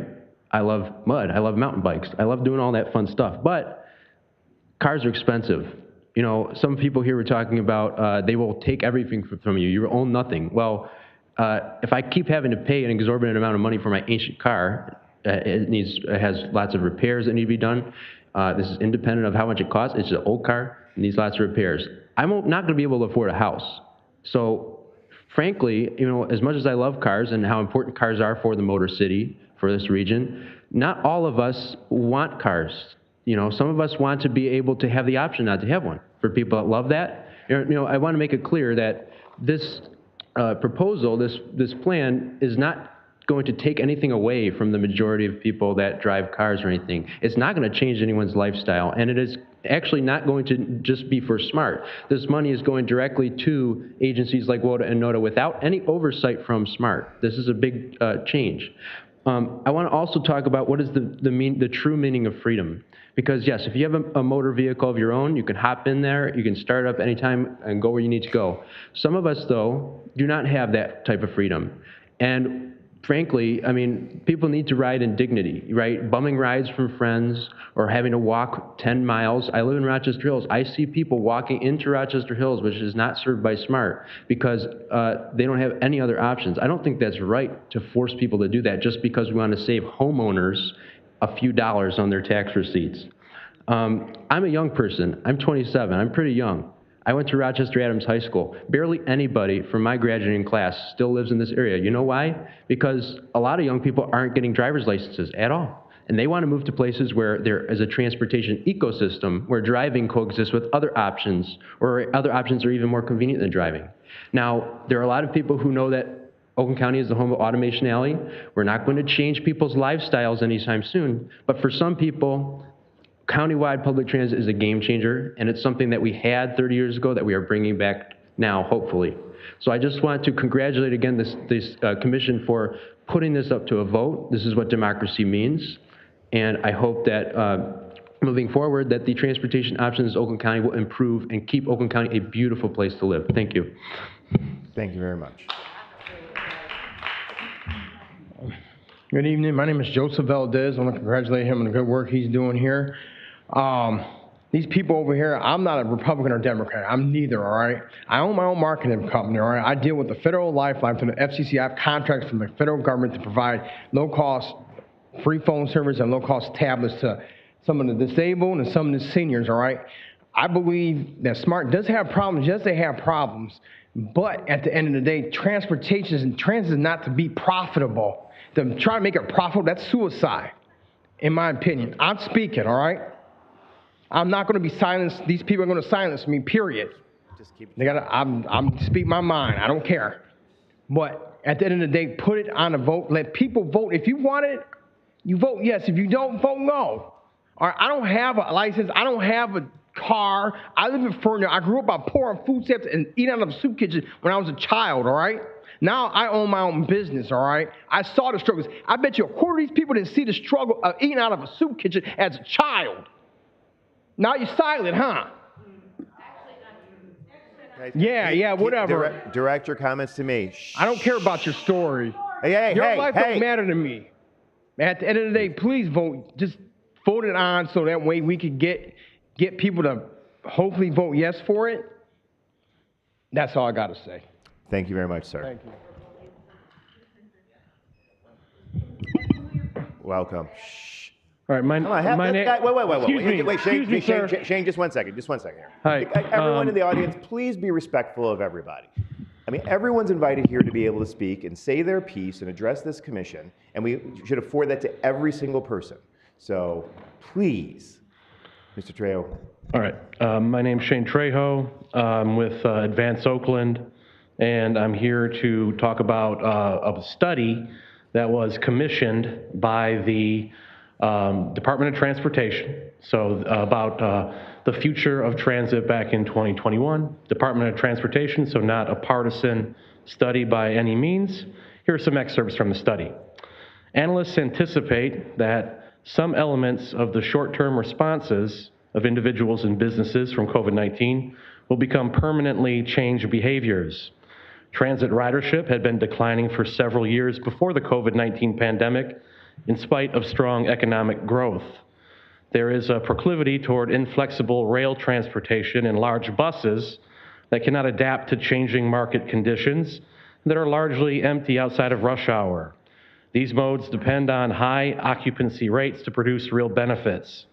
The growing evidence that the public transit ridership levels will not return to pre-COVID levels, even after the health risk has passed, will make them generally even more uncompetitive and unproductive.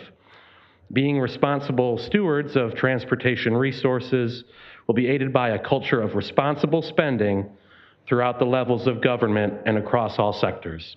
So we're not necessarily being responsible stewards of transportation resources here at the commission, putting it mildly. David Coulter said that he wants to base the transit proposal here off the cities of Denver, Indianapolis, and Columbus.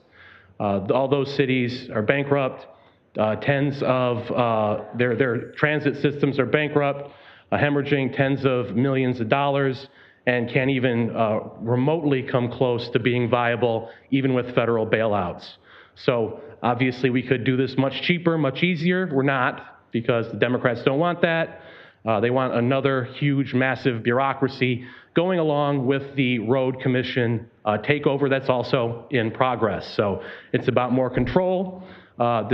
People will be trotted out to make this look like it's some sort of justice-related initiative, as always, but it's about power, it's about control, it's about taking more the economic prosperity away from the people. So that is the agenda that's at foot here, and it'll probably get ramrodded through without consulting anyone in the community. Very typical, but at the same time, we will fight like hell to defeat this in November. Thank you. Thank you, sir. Welcome, sir. Hello, my name is Alex Selsley. I'm a resident of Hazel Park. Thank you for the opportunity to speak. And as a regular user of SMART, it seems to me that many of the criticisms levied at public transit are either misunderstandings of how it works or are things that could very easily, through some smart investment, be solved. For example, people sometimes do need to get door-to-door for various reasons. As others have mentioned, Smart Flex is a new program that addresses that. I don't like waiting out in the snow either. Thankfully, many bus stops have shelters that make that unnecessary, and I'd like to see more of that, but there are already quite a few. I also do not like waiting for 30 minutes, but that is a problem that I don't usually encounter during rush hour when frequency is higher and can be addressed further by increasing frequency with more investment. Some commenters have noted that SMART is not financially self-sufficient and is dependent on taxpayer dollars. I think it's interesting that this criticism is not usually levied at the funding of our roads. Our roads are not fully paid for by gas taxes, not even close. They're heavily subsidized by people that use them little or not at all. MDOT is currently spending $1 billion on an expansion project of I-75 in spite of the City Council of Royal Oak passing a resolution stating that the money would be better invested in transit. It seems that when we do these big spending projects with roads, that's normal and that's the American way. But the moment we try to fund transit, it's Bill Gates' socialist agenda. If any enterprise that is reliant on a continuous stream of taxpayer dollars is a failure, then fire departments are all failures. Police departments are all failures. We should withdraw funding from them and tell people to simply pull themselves up by their bootstraps and figure it out and ask not what their country can do for them. Are public libraries a plot to make us own nothing and be happy? Life is not a zero-sum game, and organizing society effectively requires us to recognize this. Just because your house isn't on fire doesn't mean you won't benefit from having a fire department. Just because you don't have a burglar in your home does not mean you don't benefit from a police department. Just because you buy your books from the second richest man in the world doesn't mean that you won't benefit from having a better educated, more well-read community that has access to a library. And just because you don't ride the bus doesn't mean that you won't reap the economic benefits from the freer movement of employees and customers, or even, with enough transit investment nationwide, a decrease in demand and resulting decrease in price of gasoline. Thank you. Thank you, sir. Hello, Mr. Woodward. Georgia Dixon. I haven't seen you since you had your mask off. Surprised. You like it? I do. I wouldn't have known you from a monkey. Anyway, I'm here to say I object and I do not want my taxes increased. In my opinion, I believe this is a globalist agenda. This is part of the whole Green New Deal with Detroit. We had a summit in December with Klaus Schwab and the Davos group in Detroit for 3 days to transform Detroit. And part of it was public transportation, bicycles, and green spaces in Detroit, Wayne County, and obviously that would affect the suburbs. I believe this is a segue. This is just a segue to enhance anything that Schwab, Soros, Obama, and all of those other people that want to destroy America are up to. This is for the destruction of America, the destruction of Michigan, just like Whitmer wants. Someone mentioned the Troy automation. Now it's the Davos Schwab globalist automation alley anymore. It's not Michigan. Those days are gone. All right, that's what's happening here. I believe it's about the money. I heard Pontiac Airport's bringing in the illegals because I believe space was sold, likely by Coulter and you and this whole board, to bring in the illegals with the summit in Detroit to transform Detroit, and now the takeover of Automation Alley. I believe this is nothing more than about getting the money, the federal money, and to tie it in with transportation for those who need assistance with public transportation. I'm 71. I've taken buses thousands of times to go to school in my youth. Not now, but when I see the buses, they're empty. Why not use a van? Why not use Uber? Millions of people now, unlike in my generation, work remotely. How many millions of people can work remotely now? Lots of them. You can't drive, don't want to screw up the environment? Get a remote job. They're out there. Do Zoom. You don't have to travel. Everybody can stay in their house. They can do DoorDash. They can save the climate, save the world, save Oakland County, save taxes, save money. Stay in your house. That's what we've come to. Thank you. Thank you very much. Hey, thank you very much. Hey. We've got other people who want to address us. Welcome. Hi, my name is Annette LeBaron, and I live in Bloomfield Hills. And I've been moved to say something else that I wasn't going to say previously, so I'm scrapping my speech. But I want you guys to stop and go back to the drawing board, and that's what I'm asking. I'm asking that this side of the room starts talking to this side of the room, and this side of the room starts talking to this side of the room. I'm going to ask you guys to go back and talk to the cities and townships and the people that you represent as well. I mean, I was pretty moved by seeing the people that showed up here today. I mean, Rochester Hills, right? City president. 2 senators, Ruth Johnson and Jim Runstad. We had 2 people from Commerce come here and talk to you guys. Springfield Township, Rose Township. I've been to these meetings a couple of times, and I've never seen so many people here. They're concerned about their people. They're concerned about what's going on in this county, and they're concerned about what's going on. I would love to come. You know what? These jobs are hard. I know they're hard. And coming up with an answer isn't going to be easy, but that's what we want you to do. It would be so nice to have you guys have a proposal that can come forward where this room actually feels pretty good about. So I'm asking you guys not to put this on. You've had a couple of people that were from cities and townships saying, you haven't talked to us. We haven't worked through this. So please put a pause on it, work together, come back with a proposal that we can all feel really good about. I'm really sick and tired of all this divide that's going on, and you're dividing the people that you represent. Thank you. Thank you very much. Senator, one public comment. We got to let everyone speak. We got to get to the business. Everyone's afforded the same public comment. She's earned a second. Excuse me. We've got people. Hey, come on, everyone. I'm sorry. We thought we were in the second round. We're not in the second round. I'm sorry. Yeah. I promise the second round you can be there. This is the first round, so we can get to the business. Lana, welcome. I'm Lana Mangiapane, and I'm from Oakland Township.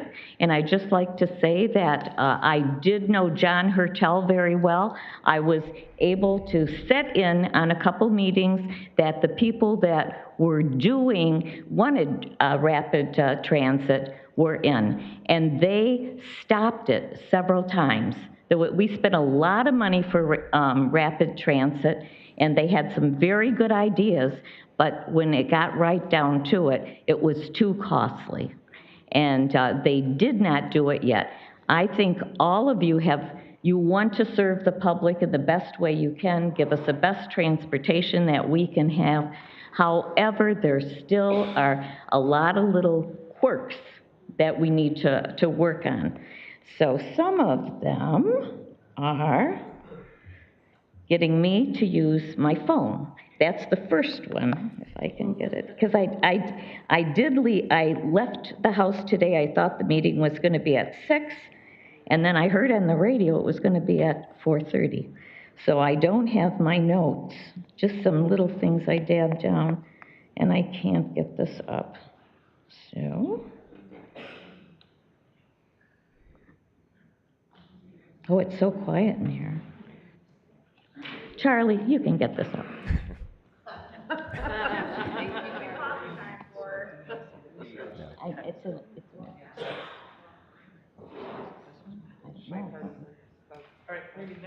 Okay, yeah, there we go. Okay. I'll give you your minute 30 when you get back. Welcome, sir. How you doing? My name's Steve Camber. I live in West Bloomfield, grew up in Detroit, and I also grew up in Oak Park.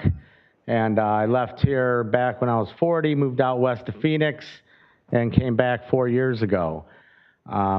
Phoenix has an awesome transportation system. I used to use it all the time. I've used the transportation system probably 4 times this year, and I noticed from West Bloomfield, it's just not utilized.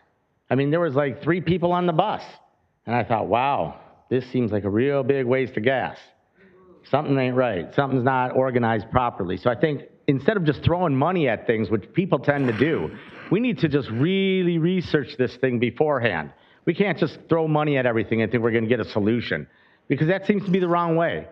And another thing that really upset me is I heard that the World Economic Forum, you guys gave some cash to or was planning on it, or $3 million. I mean, anybody that's researched the World Economic Forum, we're talking about like evil.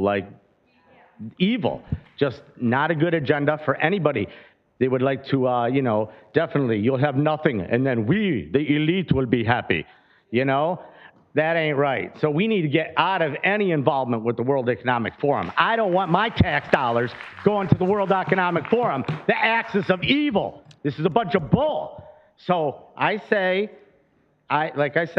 people should have public transportation, but I think we need to really, really look at some good models. I think Phoenix is an excellent model to look at. Look at it first. Really come up with a plan.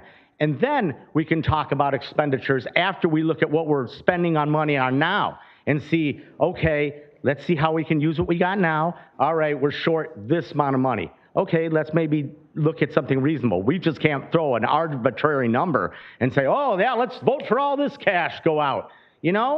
My taxes are high enough in West Bloomfield. And then you want to raise them, what somebody was saying, like, yeah, that much more money? Well, gee, it looks like I'm going to be moving because I'm not going to be able to afford my taxes. I'm disabled, and I'm on a limited income, and I got to do what I got to do, just like everybody here. I understand the need for buses. Like I say, when I was in Phoenix, I took the bus all the time. because the bus transportation system was excellent. And here, I've taken it a few times. But like I say, in West Bloomfield, I notice it's not really that utilized. Maybe it is in some parts of the day, maybe they need to organize it. But I think the money, the expenditures need to be looked at first before we just write a blank check off to, you know, anybody, especially anybody involved in the World Economic Forum. Really ought to be ashamed of yourself for even being involved with the World Economic Forum.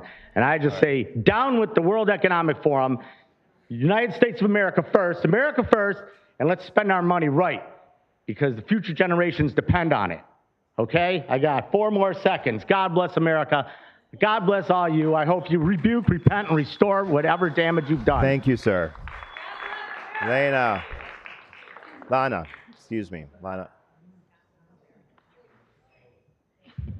Okay, Charlie warned me to say nice things, and I will. Okay, I'll just bring up a few little things that I thought of, because I've taken notes on this for a long time. But just a few recent notes is a public transportation system requires high-density population to either be profitable or break even. We don't have that. Except for cities in Asia and the Tube in London, there are no examples of profitable public transportation in the world.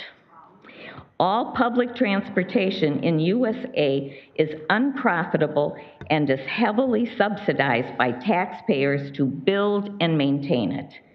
In 2015, public transportation in the USA lost $54 billion. Privatization of transportation naturally leads to loss of coverage area due to profitability.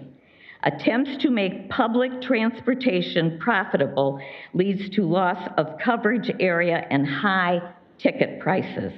There are already private alternatives to public transportation like Uber and taxi services, and elderly care facilities already provide bus services for residents. If there is another shutdown for any reason, how will the community pay the bills for public transportation when no one is able to ride it?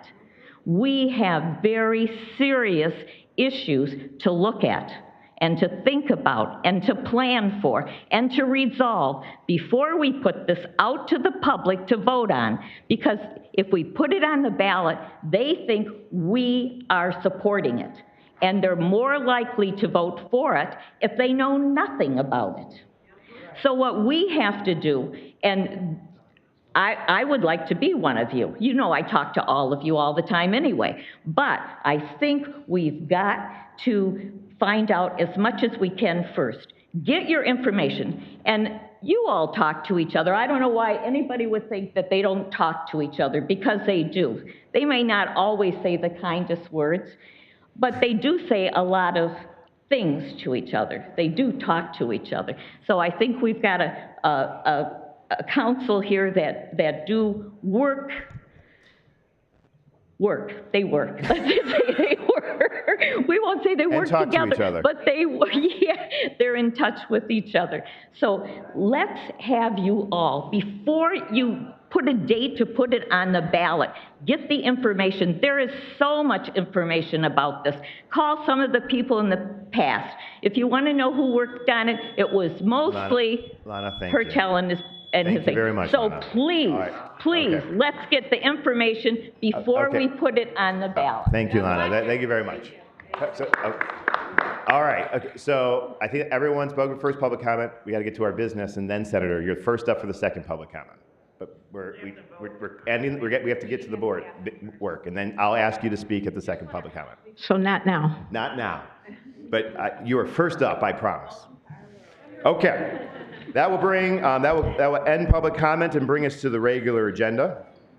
There is one item on the regular agenda that I will call on the chair of the Legislative Affairs and Government Operations Committee, the Honorable Kristen Nelson. Thank you, Chairman. I have one item on the regular agenda. It's Miscellaneous Resolution 22279, resolution approving language for an Oakland County public transportation millage to appear on the November 8th, 2022 ballot. Moved by Commissioner Nelson, seconded by Commissioner Lubes. There are a number of amendments that are submitted, and I'm just going to go in the order that are in our packet. So if members have not refresh your screen. I'm going to call on Commissioner Gershenson for Amendment 1. Thank you, Mr. Chair. So Commissioner Gershenson moves, seconded by Commissioner Powell. Describe the amendment. Okay. So in the first paragraph on the description of the Oakland County Public Transportation millage, which is near the bottom of the resolution, first paragraph, we are striking the first "and," which is the second to last sentence, and for the general public to have more transportation options, and we're inserting "and for related purposes authorized by law," and that's our recommendation from Corporation Counsel. Exactly. There's a technical improvement that Corporation Counsel recommended, and so it's technical in nature. Any discussion? Seeing none, all in favor of approving that amendment say aye. Aye. Opposed say nay. Let the record reflect the amendment is adopted unanimously. Next up, I will recognize Amendment 2, moved by Commissioner Gingell, seconded by Commissioner Joliet. Commissioner Gingell, you want to describe your... Yeah, thank you, Mr. amendment? Chair. It's a minor change in really the fourth whereas, where it's talking about minimum level of funding for certain entities, and for the North Oakland Transportation Authority, NOTA, the amount should be $2 million, which is what the amendment is. And that would be equivalent to WOTA, and I think that makes a lot of sense and can't fit within the budget, and I'm supporting that amendment. Any discussion? All in favor of that amendment say aye. Aye. Opposed say nay. Let the record reflect the amendment is adopted unanimously. I will move on to Commissioner Long. Amendment number 3, moved by Commissioner Long, seconded by Commissioner Gingell. Oh, well. Gingell and Weipert. Okay. Commissioner Long, you want to? Okay, so obviously I think another amendment's coming up to opt out. So, but I would like, if this passes like this, on the 1, 2, 3, 4th whereas, I would like $1 million for the People's Express, which Commerce Township uses, Milford, Wixom, Lyon Township, and South Lyon. So that's a big part of the Western Oakland County that use that. Right. So I would like that added in the resolution, please. Thank you. I think we'll talk about this also, the resolution. I'm going to be opposed to this amendment for a number of reasons. One, that there is money set for expansion that can be used to help communities afford a variety of things. It's not clear where those resources are coming from, and potentially disrupts everything else. And so it's premature at this time. People's Express, while a provider of service, is not a coordinator of service. And so I urge opposition. Any further discussion?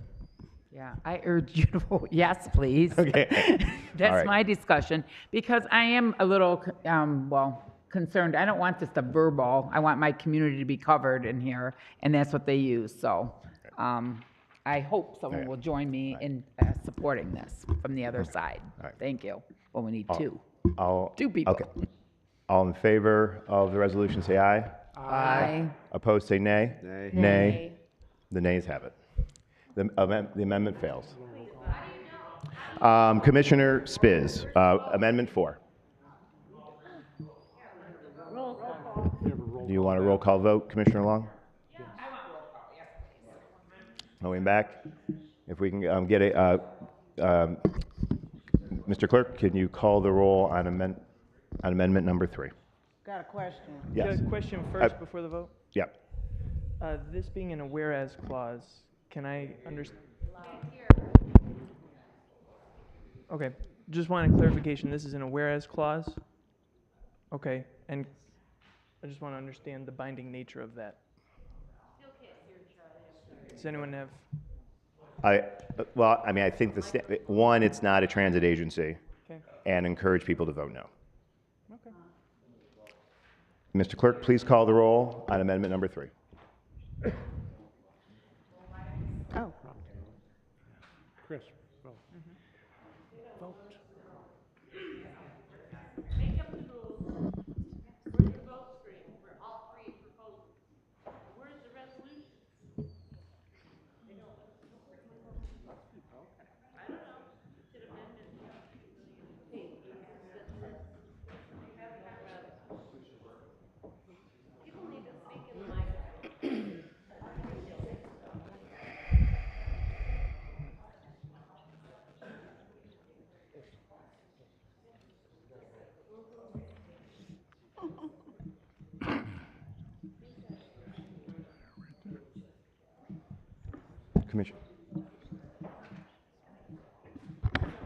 Mr. Chair, there are 9 yeas, 11 nays.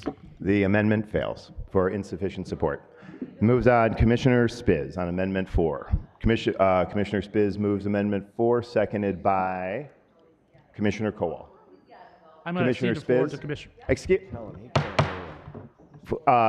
We want everyone to be able to watch the proceedings and everything. You cannot disrupt the proceedings.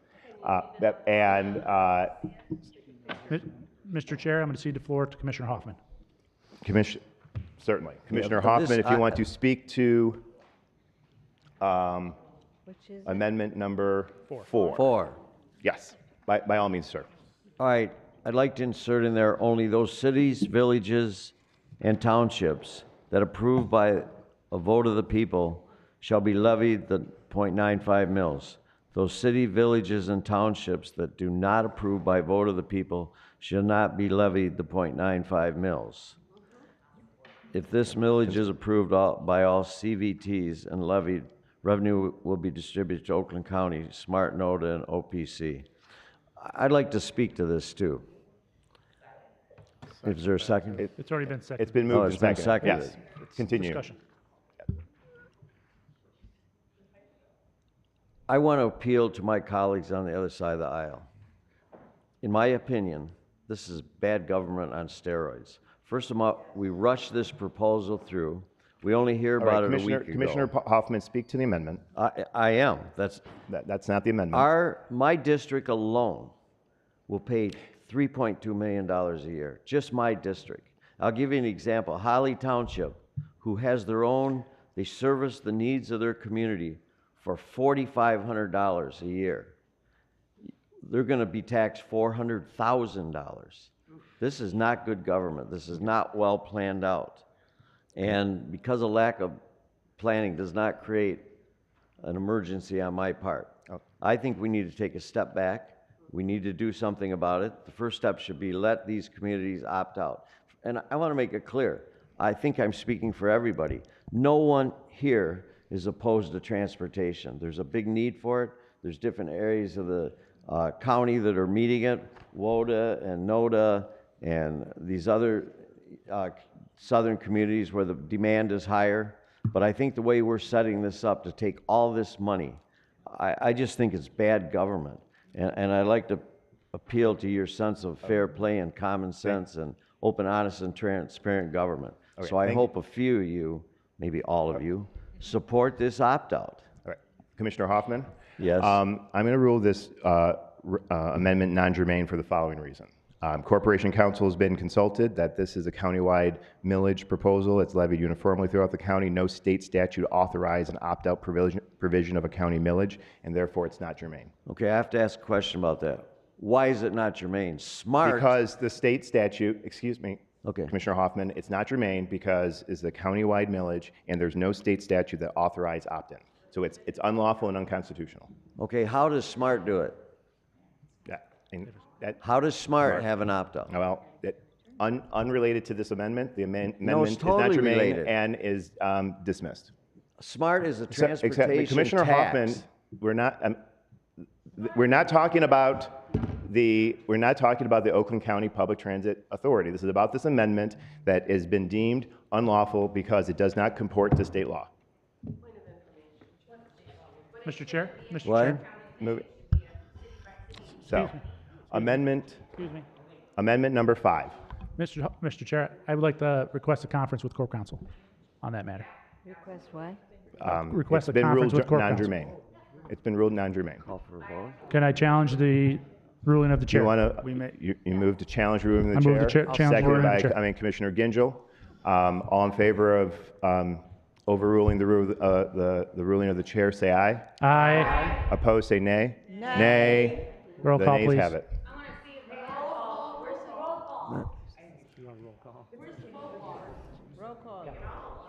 Gingell did. Okay. Gingell did.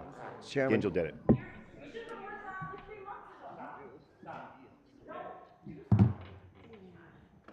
You ready to do this? Roll call, please.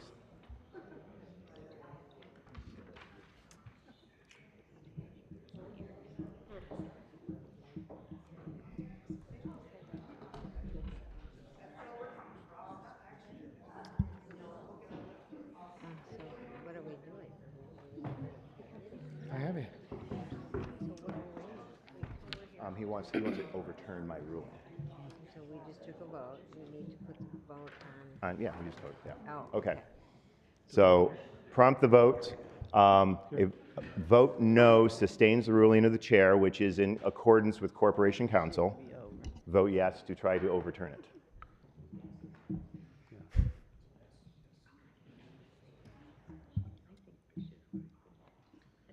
Yes? On mine? I thought we can't vote on mine.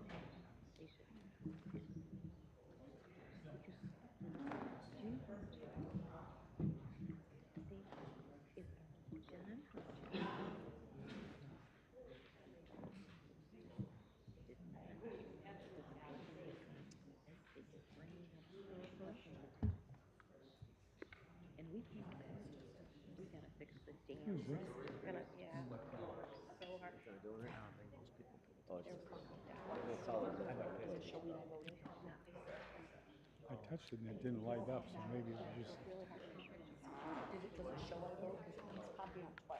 Pardon? Yeah. Yeah. And another one tomorrow. Mr. Chair, there are 9 yeas, 11 nays. You want to smoke? The challenge fails. Commissioner Spiz. Thank you, Mr. Chair. I'm gonna So you move you move amendment number five. 5, seconded by Commissioner Cole. Yep, and I will Amendment number cede the floor to Commissioner Kowal. It's Amendment 5, right? Okay, yes, move Amendment 5, and that would, under the language for the Oakland County Public Transportation millage, would change the millage to a maximum rate of .55 mils and .55 cents per 1,000 in taxable value. And that would result in $38,304,894, which would be evenly distributed to Oakland County, SMART, NODA, WODA, and OPC, the current systems that we already have.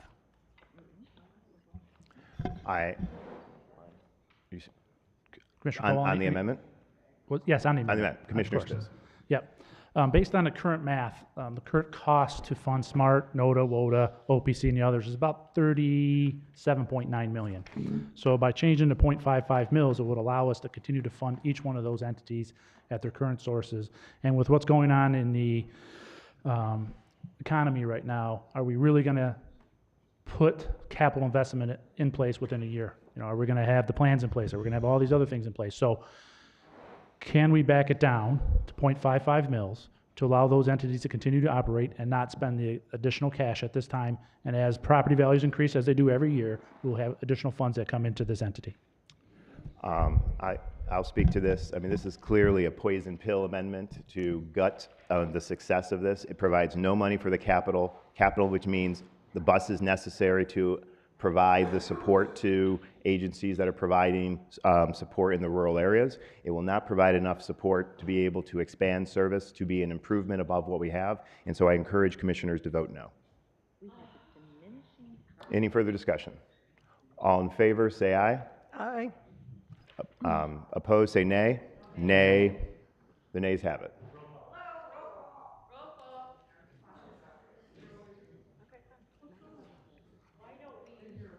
Are we really doing that? Yeah. I mean, I barely even heard a yay. Roll call, please.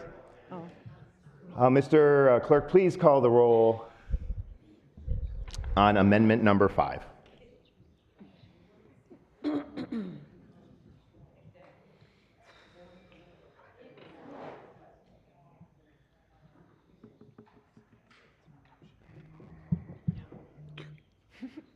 touched that 10 times. Trying to set you up, Gary.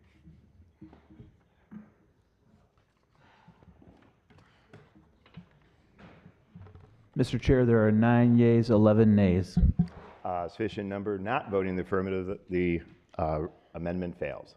Amendment number 6, Commissioner Spiz moves, seconded by Commissioner Joliet. Thank you, Mr. Chair.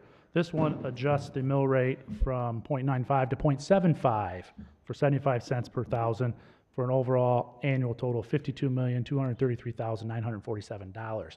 So going based on the premise that you indicated earlier of not being able to fund with some capital funds, this will give about $15 million of additional funding into these entities to allow them to, one, expand, and two, provide capital? I guess, I mean, for the same thing, I mean, there might be either 2 or 3 more that are coming as we inch our way up. This dramatically disrupts the ability to maintain the level of service that currently is happening across Oakland County, to be able to appropriately extend routes and increase para and microtransit, and not sufficiently fund capital. So I encourage commissioners to vote no. All in favor of this amendment? Oh, Commissioner Hoffman. I think we can maintain service for like $38 million. So this will just maintain service if we go from 0.95 to 0.75. It'll do more than that. And as Commissioner Spiz said, it'll give an extra $15 million a year for capital. So we're not only maintaining, we're gaining, and it helps the taxpayers a little bit. I still encourage people to vote no. Right. Commissioner Spiz. And on top of that, Mr. Chair, as Commissioner Hoffman said with his first proposed amendment, you know, my community up in the northeast corner also has some issues. We got some communities that will not see any benefit from the expansion. So they're going to be paying a full 0.95 mil and really not have any benefit from them with some of those communities. Rose Township is one of them, and that we heard earlier. So I'm trying to reduce the overall financial burden on those individuals in those regions. If we can come down to 0.75, I think we can still have a great system at 0.75, and we can get some capital, and then we can also expand some services in some areas. Yeah, I state, I mean, it's a reckless amendment without any projection using the projected costs that is being talked about through committee. It's being thrown at the 11th hour. I understand for the same reason the previous one was. It jeopardized the success of improving transit across Oakland County. I encourage commissioners to vote no. Commissioner Long. So Chairman Woodward, I have just a general question. How did we determine that 0.95? That's a great question. 0.95 is the levy that our neighbors to the east in Macomb County is levying. So it's equivalent to the levy. Yep. But was it a formula or just 0.95? Was it a formula or what did Macomb do? Which is lower, which is a lower rate than it currently was funded before. Okay. Good. All in favor of the amendment say aye. Aye. Opposed say nay. Nay. Roll call. Roll call. Mr. Clerk, please call the roll.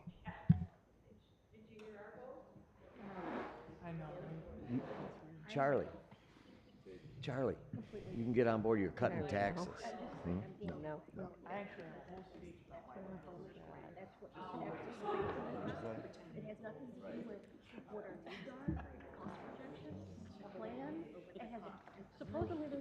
Mr. Chair, there are 9 yeas, 11 nays.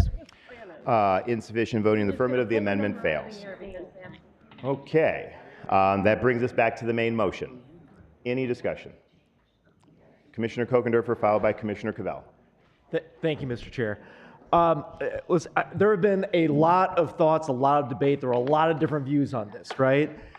Let's talk about what is actually undisputed here. It is undisputed that we're trying to ram over about $500 million of taxes onto a ballot in 4 business days. The first time that I ever saw any of this ballot language was Thursday night.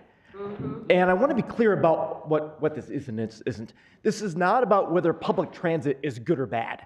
I actually think that the fact that we don't have robust public transit in Oakland County is actually holding the county back. We should have something better. That's not what we're voting on here. We're voting on very specific ballot language tonight. That's it. So what does that language say? The language says, what do we know? We know that we're calling for a tax, probably raising over $500 million over the course of 10 years.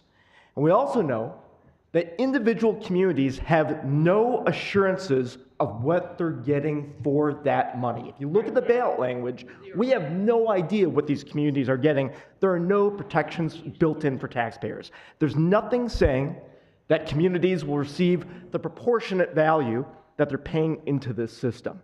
Now, I received some proposed routes 48 hours before the vote. That's the first time I saw any proposed routes. That's it. And we've talked about appendices. We've talked about resolutions. None of that is binding whatsoever. As one of our public speakers said, at the end of the day, the majority of the Board of Commissioners will determine where all this money goes, and that can change at any time upon a majority vote. And let's be clear, for some communities, this is one of the biggest tax increases in Oakland County history. And it's at a point where we have inflation at the highest rates in 40 years and how many headwinds within the recession. This is a terrible time for this. And one of the things that bothers me about this too is the fact that this has become a Republican-Democrat issue, right? It has for years, but let's be very honest with ourselves. There is a group of people that will benefit from this if it passes in November. I've talked to them. I know they'll benefit, not everybody. This won't cover everybody, but there's a group of disabled individuals, senior citizens, people getting to their job. But the problem is the story doesn't stop there.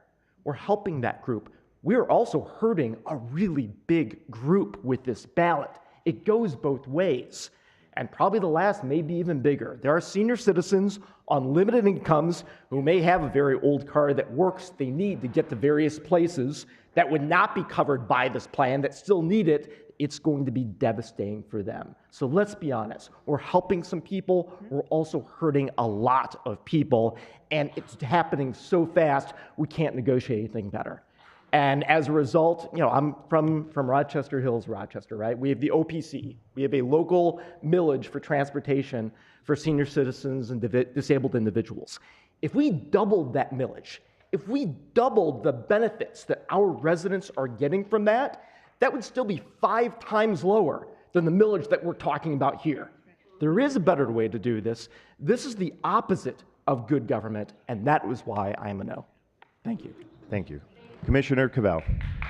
Yeah, thank you, Chair. I just actually wanted to address, thank you, Adam, for bringing that up about people being taxed out of their homes, and we heard a lot about that. Still can't hear him. So, Talk into it, Charlie. Commissioner Cavell, speak to your colleagues. thank you, Chair. Thank you. So we heard a lot about people being taxed out of their homes and all that. But first, as we all know, because we all work in local government, it is anathema to government self-interest for people to lose their homes. And that is proven by the fact that there's a thing called a poverty property tax exemption, where veterans, seniors, people on fixed incomes, disabled individuals and families, and the indigent qualify for up to 100% off their property taxes, and this would be levied on your property tax. So the concerns that people have, I understand, are valid, but those don't need to be concerns because the poverty property tax exemption exists in every community throughout the state. Second, voting no on this then means that you are dooming those poor, disadvantaged, fixed income seniors and veterans who are trying to better themselves the lack of access to jobs, medical appointments, schooling, and a full quality of life here in Oakland County. This resolution keeps local control, as you heard from the proponents of it that work in local government. This allows for expanded access to the North and the West, and we're just putting it on the ballot. So again, leave it up to the people. Let democracy speak. Thank you, Commissioner Cavell. Commissioner Markham. Thank you, Mr. Chair. Thank you, Mr. Chair. I moved back to Michigan 27 years ago. I moved into a community. The month that I moved in, they voted to opt out of public transit. There had been buses coming to my community until then, 27 years ago. It was the vote of the city council. It was a 4-3 vote. So what that meant was one person, a net one person, decided that our community would no longer have any public transit. And it's been that way ever since. We have grown to have very dense retail. We have the largest privately held convention center in the United States, and yet we still have no public transit.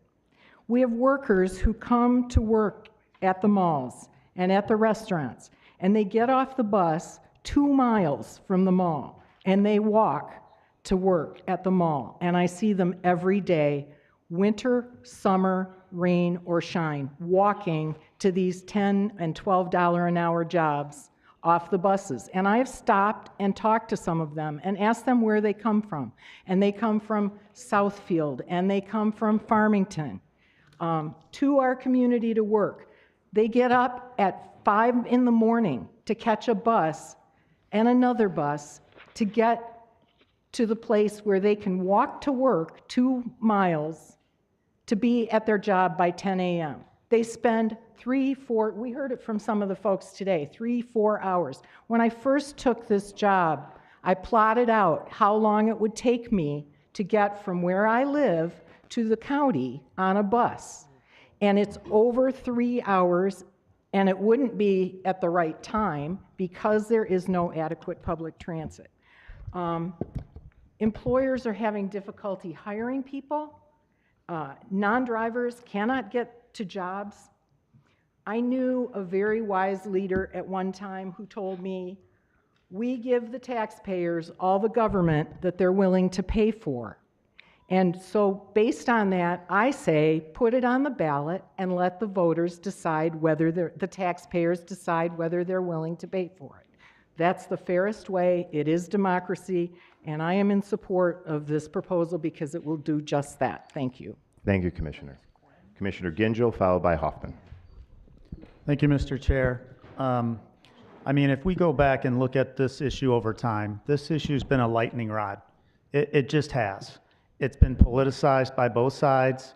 You have people on both sides, through the middle to the ends, arguing, screaming, and yelling at each other. And that's just how it's been. And I don't love this proposal. In fact, I don't really like it. I don't like the 9.95. I don't like the opt-out. And I don't like a lot of things about it. But people talk about elections matter, and they're right. Elections mattered in 18 and in 20, when the Republican majority lost the board of this commissioners and did not win it back. And you can say what you want to say, but I'm going to tell you that the county's changed and that we are in the minority today. The majority has the ability to put this on the ballot. My understanding is they have the will and the votes to do it. My assessment is, if it goes on the ballot, it's going to pass. If you look at RTA, which to be honest was much worse than this proposal, the RTA was going to be a 20-year millage, 1.5 mils, all in, with the Regional Transportation Authority and dollars going to Detroit to fund the Q line, to fund a rail to the airport, to do things that we would have even less opportunity to talk about. And that only failed by 1% in Oakland County. I'm not a defeatist, I'm a realist. And what I'm telling you is, this ballot proposal is going on the ballot. And in my opinion, it will pass. Even if all the northern communities vote no. That's just how it's going to be. So we can either sit on our hands, vote no, feel good about it, and ultimately then try to get something which clearly doesn't seem to be a way that it may necessarily work. But I think we also need to have perspective here and understand within Oakland County what the reality is. And people are going to be excited about my comments on my side of the aisle, and I understand, but it's time that somebody started saying, you know, Republicans also need to be realistic, and we need to understand how to win elections, and that means that we need to get more votes than the other side to be able to govern, and we have not done that. Thank you. Thank you, Commissioner. Commissioner Hoffman. Thank you. Thank you, Chairman Woodward. I still want to say, this is a bad plan. And you know why? Because there is no plan. And I think this is just bad government. And to all my friends, and you are my friends on the other side of the aisle, I just have to tell you I'm disappointed, because I would never I wouldn't go to Ferndale or Madison Heights or Farmington, anywhere, and do this kind of proposal to you. You are going to hurt people in my district. We are taking care of our transportation needs now. I don't need to be micromanaged by Oakland County. We know what we need. We're providing service, and we're doing a good job of it for 10% of what you're going to take from us in taxes. I think it's bad government. Thank you. Thank you, Commissioner. Commissioner Spiz, followed by Commissioner Kowal. Or Commissioner Kowal, then Commissioner Spiz. Well, thank you very much. We all talk about, or you talk about, other public transit systems around the country. And I know that they're funded in many different ways. I believe Chicago, for one thing, Cook County has a sales tax. To me, its property tax is just so regressive. You never own your home. You never own your property. And not only that, because your taxes keep going up doesn't mean that your income is keeping up with it. So you're getting squeezed. And we're getting squeezed already with the cost of inflation. It's just a very punitive tax. If I could do away with any tax at all, it would be property tax. But this is just, to me, not a fair way to fund this system. So I will be a no on this. Thank you. Thank you, Commissioner. Commissioner Spiz? Thank you, Mr. Chair. And on one point, I'm going to agree with Commissioner Gingell. This plan is much better than the RTA plan that was put in front of everybody years ago that went down barely in Oakland County. That's all factual. But from my perspective in my district, they're going to get similar to the same service and pay 4 times as much at this point. So it's something that I cannot get on board and support. You know, I would love to spend more time working on a plan. Can we find out something better? You know, and I also agree with Commissioner Gingell. I believe it's going to pass today. It's going to go on a ballot. And it's high likelihood it's going to pass in November. I mean, we'll do what we can to defeat it, but I believe it potentially will pass. So hopefully in the out years, we'll be able to help those communities in the north that are, I'm going to say, getting screwed right now, get some service for what they're paying for. So with that, I'll be voting no. Thank you. Commissioner Miller. Thank you, Mr. Chair. So the reality is nationwide, we have a worker shortage. We got the chip issue. We have the high cost of used cars, the high cost of leased vehicles. You can't even get a Ford Escape for under $500 right now because the cars are so high. I know that because I was trying to get a car for my daughter, and it took 6 months just to find a reliable car. So this is a good step in the right direction to help workers across Oakland County to get to work, as well as other counties to work in the county, so our businesses can have employees for their businesses to thrive. So we're actually helping the communities by going to even the ORV park that people aren't able to go to, and going to Farmington for the farmers market, which was voted #1, just a little plug there, and even going to Royal Oak for the festivals out there, right? So this is a good step in the right direction for the whole county as a whole. Whether you live in the north, south, east, west of the county, it's good. Thank you. Thank you, Commissioner. I'm going to speak for the first time on the resolution, because I do want to correct some of the things that have been said. And I want to appreciate that all the members of the public that came out and talked. But I want to summarize really what this is. This is a proposal to put a question to let voters decide in Oakland County if they want better and to improve transit across Oakland County. The need for senior transit matters. The need to help workers get to jobs matters. It matters to make certain that people with disabilities and veterans and others without modes of transportation can get to the places that they need and ideally where they want to go. This proposal does 3 things. It starts and is incredibly thought out in great partnership with all the providers in Oakland County. It is an Oakland County solution to bettering transit in Oakland County. It is a proposal that makes sure that the things that we have in place that are working are funded. Funding to provide to pay for other tax levies replaces the smart millage as a foundation. It provides measured increases in areas that have demonstrated their ability to do the door-to-door service, the paratransit and the microtransit service that WODA, NODA, OPC are doing incredibly well, including SMART in the area that it's providing a lot of service. It has the funding to be able to expand and do that better. And lastly, it allows the opportunity to seize the unprecedented opportunity to draw down federal capital to be able to help support transit in Oakland County over this period of time, replacing the buses that are well past their livelihood that are on the road right now, to invest in technology and be open and be flexible to seize the moment and the time. A tremendous amount of work has gone on to this, and so I take some, when I hear that there's no plan, this is the most detailed plan on any type of proposal for Oakland County that you have ever seen. It makes the greatest investment in areas that have not had the access to resources, particularly in the west and the north, that has ever happened before. And this is something that's going to require all of us working together. In the end, the proposal does one thing. It moves the conversation, how do we improve transit for everyone in Oakland County, and requires all public leaders at the county level, the state level, the community level, reaching out to our state partners and our federal partners to figure out how to do this and get it right. So that's why I'm voting for it. Commissioner Hoffman, for the second time, maybe the last time, or last speaker. I'd like to make a motion to table this until we come up with a plan before we ask the taxpayers to part with $66 million a year. Moved by Commissioner Hoffman. Seconded by Commissioner Spiz. All in favor of tabling, say aye. Aye. Opposed, say nay. Nay. It fails. let's move it back to the, let's move it, seeing that the last speaker, let's, Mr. have a Clerk, roll call please vote, call the please. vote.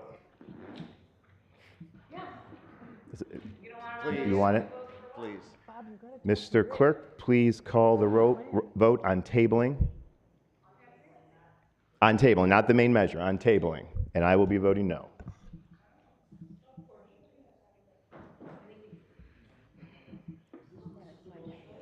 This is the motion to table.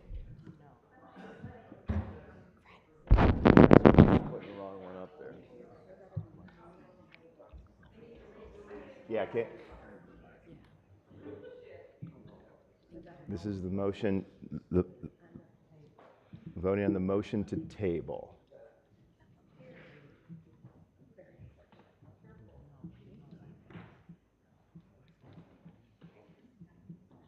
Okay. And the prompt should come up now to table. This is the motion to table. Yes. What is? This is the motion to table.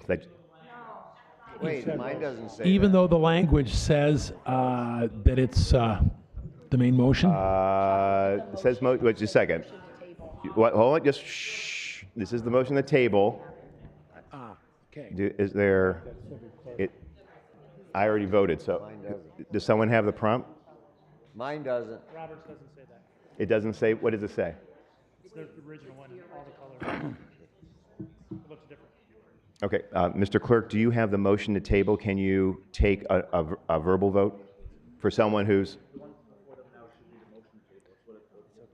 Okay, the motion to table. So this is, yeah, and we'll be taking a vote after this on the main motion.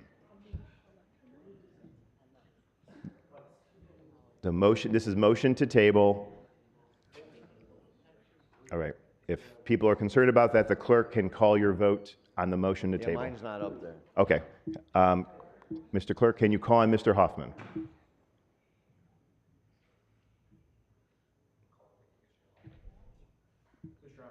Yes.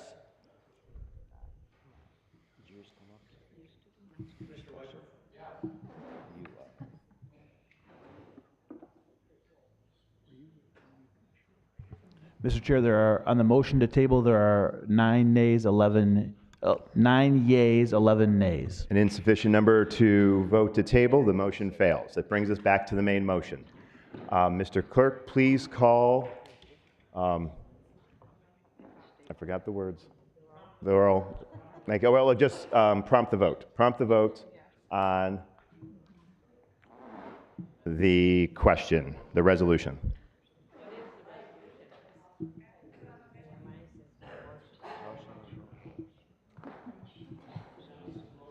Yep, Mr. Chair, my prompt still says motion to table.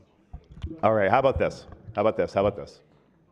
Why don't we just do a roll call for this one and just be done?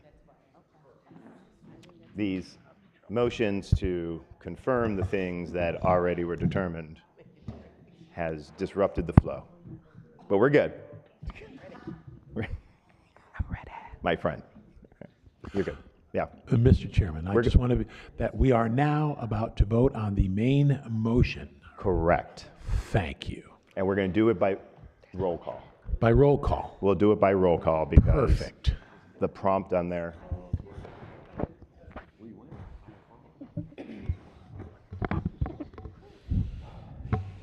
All right, the question on the passage of the resolution, Commissioner Cavell. Yes. Commissioner Charles. Yes. Commissioner Gershenson. Yes. Commissioner Gingell. Commissioner Hoffman.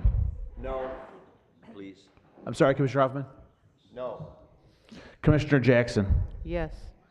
Commissioner Joliet. Yes. Commissioner Kokendorfer. No. Commissioner Kowal. No. Commissioner Kuhn. Commissioner Long. No. Commissioner Lubes. Commissioner Markham. Yes. Commissioner McGillivray. Yes. Commissioner Miller. Yes. Commissioner Moss. No. Commissioner Nelson. Yes. Commissioner Powell. Commissioner Spiz. No. Commissioner Weipert. No. Commissioner Woodward. Yes. Commissioner Gingell. Yes.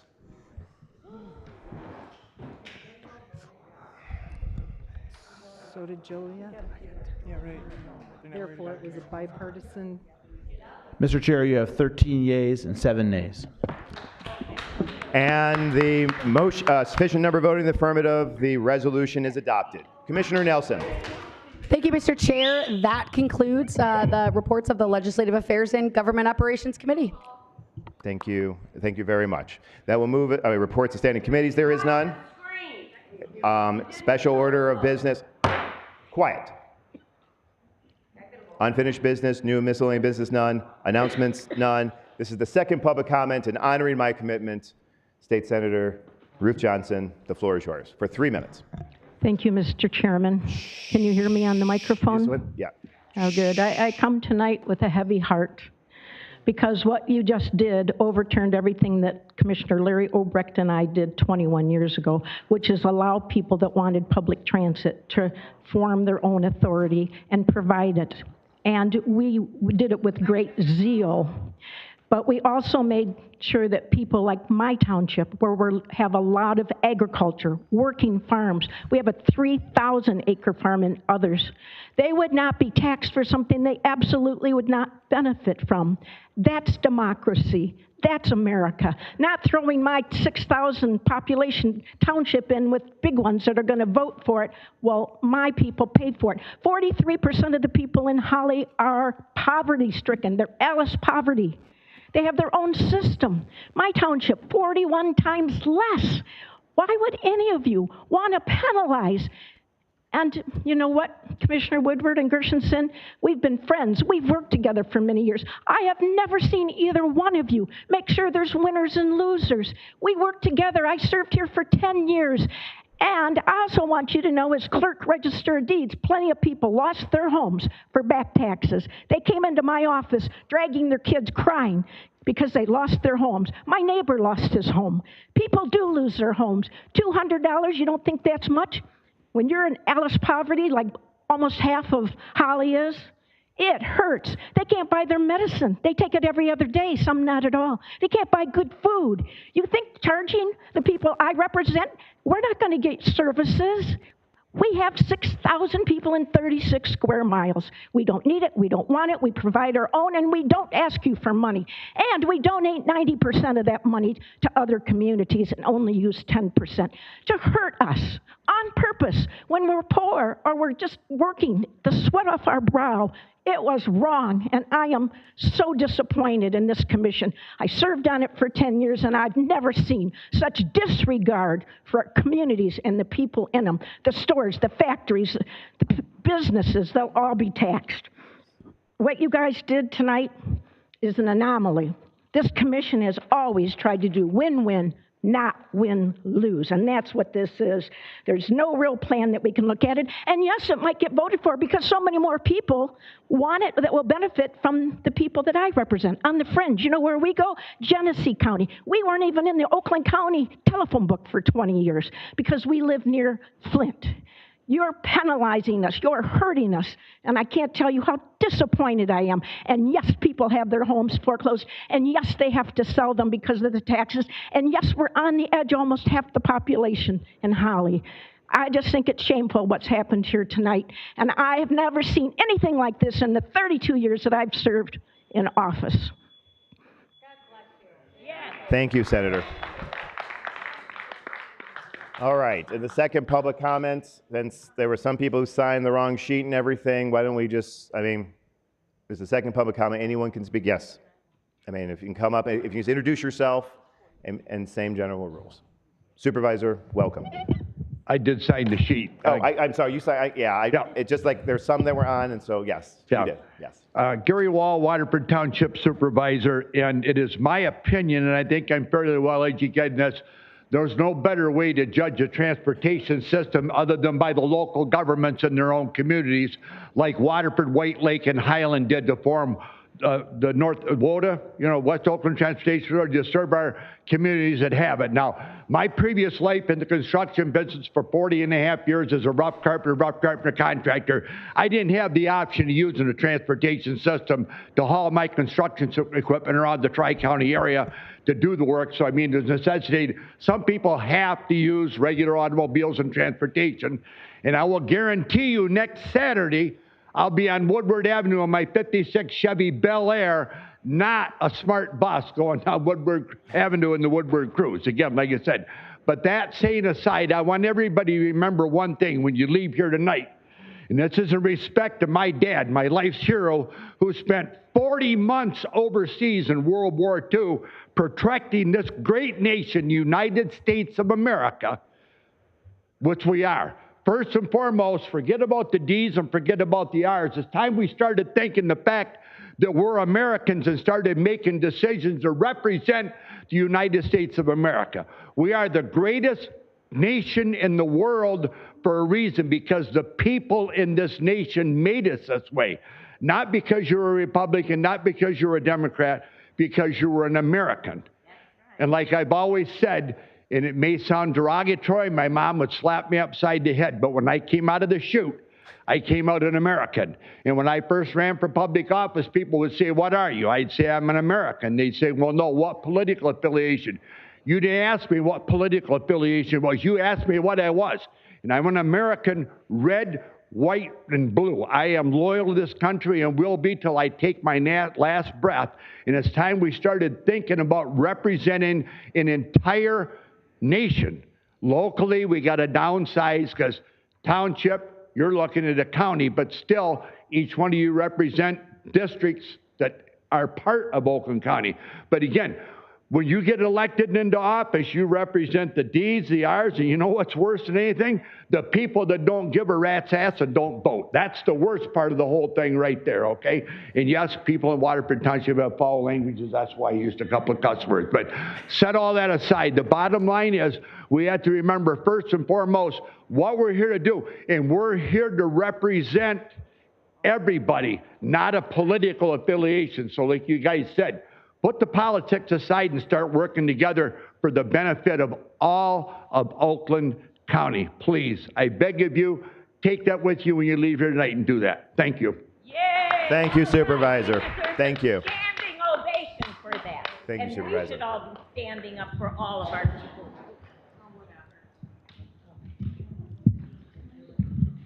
Who else would like? Ms. Smiley? I guess we scared the news away. We do that sometimes here. I just would like to thank the commissioners who came to the table with resolutions to try to meet in the middle. It really just shows how politically funded and motivated this is, because you guys didn't budge an inch on thousands, if not millions of dollars. So I thank you, because this is all public and on news. So it is an election season. So we've got people knocking, we got people running, we got all the same things that you guys do, and we're gonna make sure that we utilize that in your communities too, because you know what? You got a lot of voters that maybe are renters, so they don't really care about property tax per se, but you got a lot of people that own homes that are not gonna wanna push out this kind of money. You're pissing us off with the schools, you're making us mad with how you're spending our money and stuff, you're only fueling our fire, which is better. And, you know, I would like to just kind of address the court since it is, you know, second public comment. There were newspaper articles written about me when I was running, calling me a far-right activist. And I know that you guys had your little hands in it, because I know the Detroit News is totally Democratic. Not per se, but you got some influence there. To say that I'm a far-right person is the exact same look that all the people that know me that said. It's a political game, and it's a tactic that you guys use to try to keep your power, but we're waking up as normal citizens and normal people. We're seeing what you're doing. We're seeing how you're behaving. We're seeing the elbows that you're rubbing, the money that you're donating to the political parties, and kind of getting the feel for who you really are. And it's only getting better from here, because we're gonna make it our personal mission to get every dirty, tyrannical political person on this commission out. I don't care if you're red. I don't care if you're blue. Right now, we need a purple wave. We need people in the middle who care, as that gentleman said, about our country, about our communities, about where we live. And what you're doing right now, sir, we're going to have to check with lawyers because I do not believe that it is fair. I definitely don't believe it's legal. And I would just say tread lightly. Have a great day.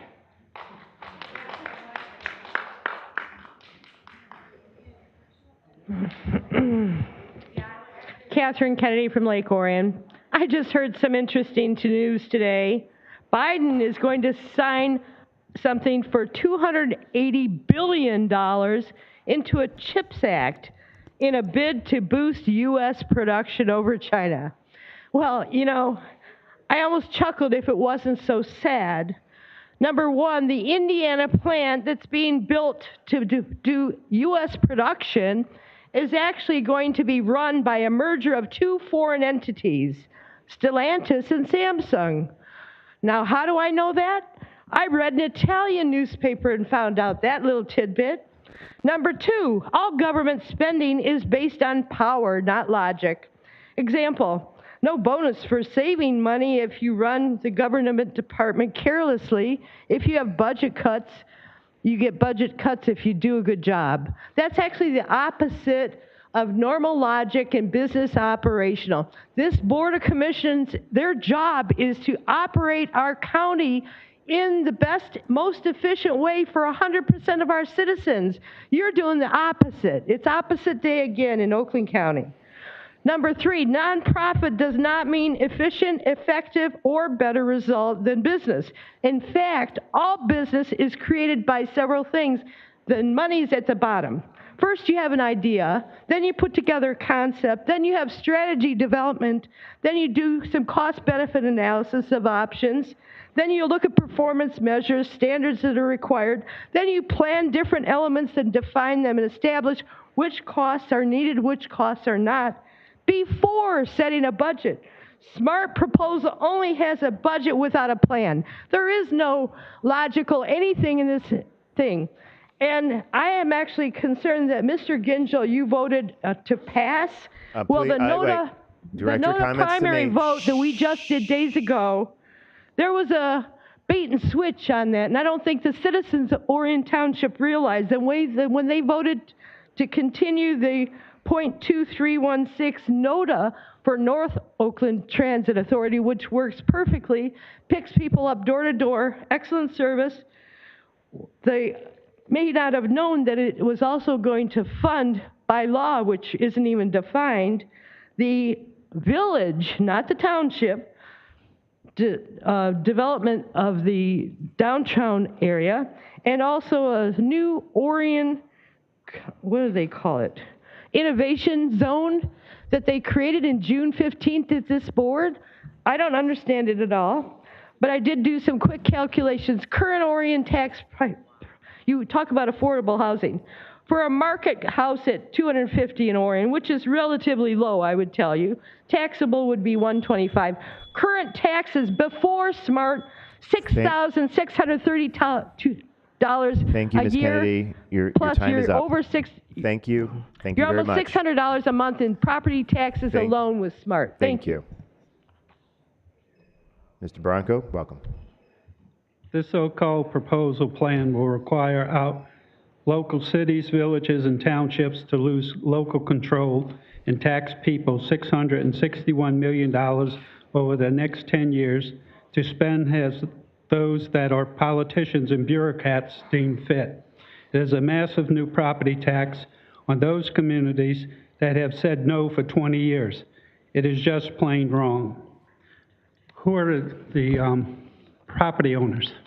Property owners are business owners. They're landlords. You raise their taxes, they're going to raise the rents. You're going to raise the taxes, all of the services that you use from businesses is going to increase. You're just throwing gasoline on top of the fire. You're not doing any good. You're doing terrible, worse things. And you ought to be ashamed of yourself. This is not the proper thing to do. Thank you. Thank you. Okay, first of all, I'm very ashamed of my Commissioner Joliet for voting yes on this. We just had a person here representing Independence Township saying that we have plenty of transportation. Mr. Gingell votes yes. I grew up with his kid. This is all about ruining this for our freedom for our children. We got to live. I can't believe that Excuse me, Charlie Director- Cavell loves this idea. I can't believe you love this idea. Let me explain to you what's really going on. It's called the World Economic Forum. It is started and directed by the lead globalist, the Klaus Schwab. The advisor for Klaus Schwab is Noah Herrera. What is Noah Herrera's theory? History behind the humans invented by gods, invented gods. So they invented gods. You guys are godless in our community. It is very sad. This is godless and gutless, what you are doing to ruin our community. This is all about World Economic Forum. This is all about Lieutenant Garland Governess, trained by Harari. He was literally trained by him, our Lieutenant Governor. Whitmer wanted a HUD city. She's got it. You guys already started it. Gingell's neighborhood has already 10 developments. We have a small little smart city. Gretchen Whitmer started a little smart city thing throughout all of our Michigan. We have all of our DNR property sold by August 12th. That is all of our fresh waterways. You guys don't even know what you're getting involved in. This is our fresh waterways, one of the world's largest fresh waterways that is being taken out and sold on auction. It'll be interesting to see who does that, but guess what? They're flying all these immigrants where they have to disperse them all around all of these waterways and making smart little cities. We already have one on Baldwin Road, north of Brown Road. They have a cute little park with the dragon, and then they've got low-income housing, lower housing units. They're gonna put in another HUD unit across the street, and they're building another cute little operation with housing. So Bloomfield Hills is happening, Birmingham, it's happening there. You guys have already passed this bill. This is already in process. And this is about commuting these people that you are HUD serving with our property tax money. It is disgusting. And all of this operation is coming on our bill. It already has. It already is. So all your little pretty UP up north, Torch City, Torch Lake, all of these are being developed with cute little HUD cities being paid for by our taxes. Thank you. God bless your souls.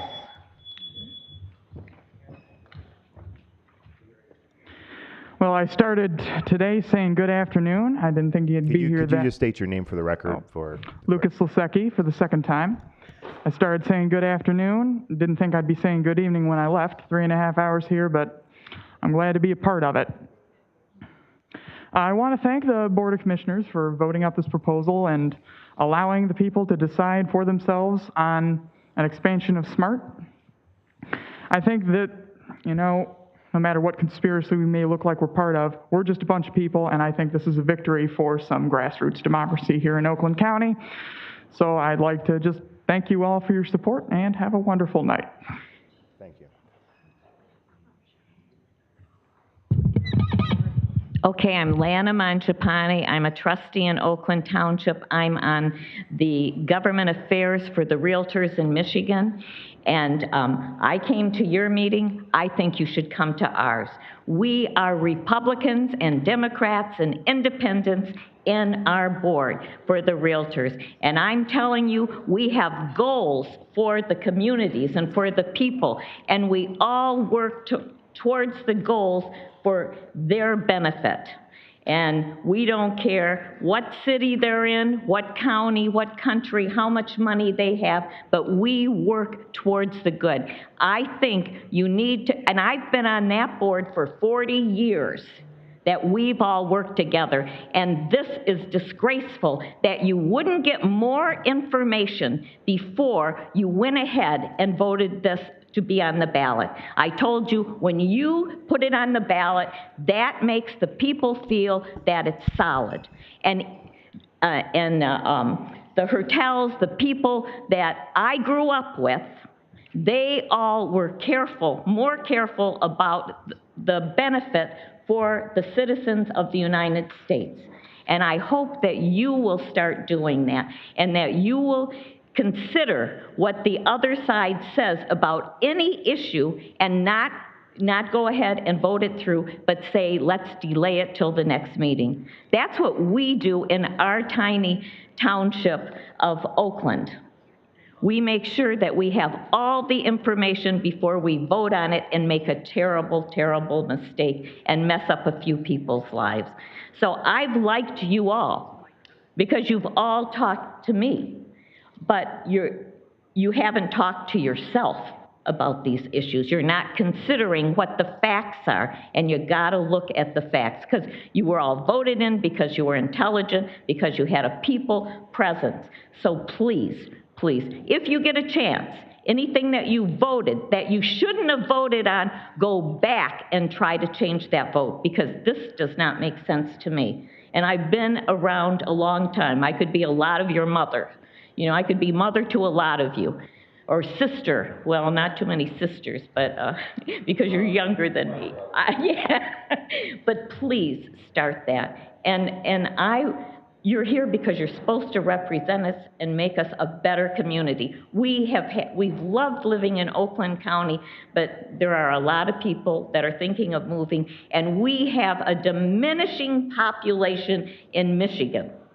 Consider that on everything that you vote on. Look at how few people you have in Detroit where you're supposed to, we're giving them all the benefits. We're mostly donor counties here, where the people that give the money get nothing in return for it. And we'll be checking your pockets, too. Well, you then. Hello, this is Steve Camber in West Bloomfield, speaking again. This is my first time coming to one of these meetings. I want to thank Mr. Hoffman for his suggestion. I think it was the smartest thing said here. Well, and that gentleman there had some good things to say as well. I don't know your name, I can't read back there. But anyhow, I think it would have been better to table this idea, like I said in the first time. You really need to do some more research. We can't just keep throwing money at things. It's ridiculous. And I agree a lot of things that Sandra said too about the World Economic Forum and different directions that I think we're headed in, which is the wrong direction. And then I wanted to comment on this gentleman about the tax breaks for people that are disabled. Well, I've looked into that. Well, first of all, I can't even apply for it to the beginning of the year. And then after you read through all the paperwork, it sounds like it's going to take about another year to get it to go through. And maybe by the time you get your tax break and actually initiated, it might be a 2-year process. So I just landed up paying my taxes this week at West Bloomfield. But it was difficult, and that's just the way it is, So I'm going to still look at that paper and look into it. But it seems a lot. It's not an easy process. And I hear the people in the rural counties. I think there should be some kind of an opt-out option. Those people are never going to see a smart bus in Holly or Rose Township or any of the far outlying counties, which most of our population is in the outlying counties. I mean, not in outlying counties, most of the land of the county, I should say. But we got the population in the inner ring cities. And like I said before, I have nothing against improved bus service. I think it's a good thing. And I've used the bus, like when I lived in Phoenix, I used it all the time. They have a great bus service. And I think that would have been something to really look into and table the idea. I just feel it was a foolish mistake not to table the idea and do a little bit more research on this. And, I think we're going to have to fight this, because I think there's not enough research into it. But I thank you for letting me speak. And there is one other thing I would like to say, though, is I've kind of noticed some of the Democratic cities around our country aren't exactly the most stellar places. And it was interesting moving to Arizona for 14 years and then coming back. And I noticed in the last 4 years that Oakland County's, for lack of better words, it's really gone downhill. And I'm kind of looking at Democratic cities, Democratic majority here. Correlation perhaps, or coincidence? I'm not quite sure. We have to come to our own conclusions. God bless. Take care.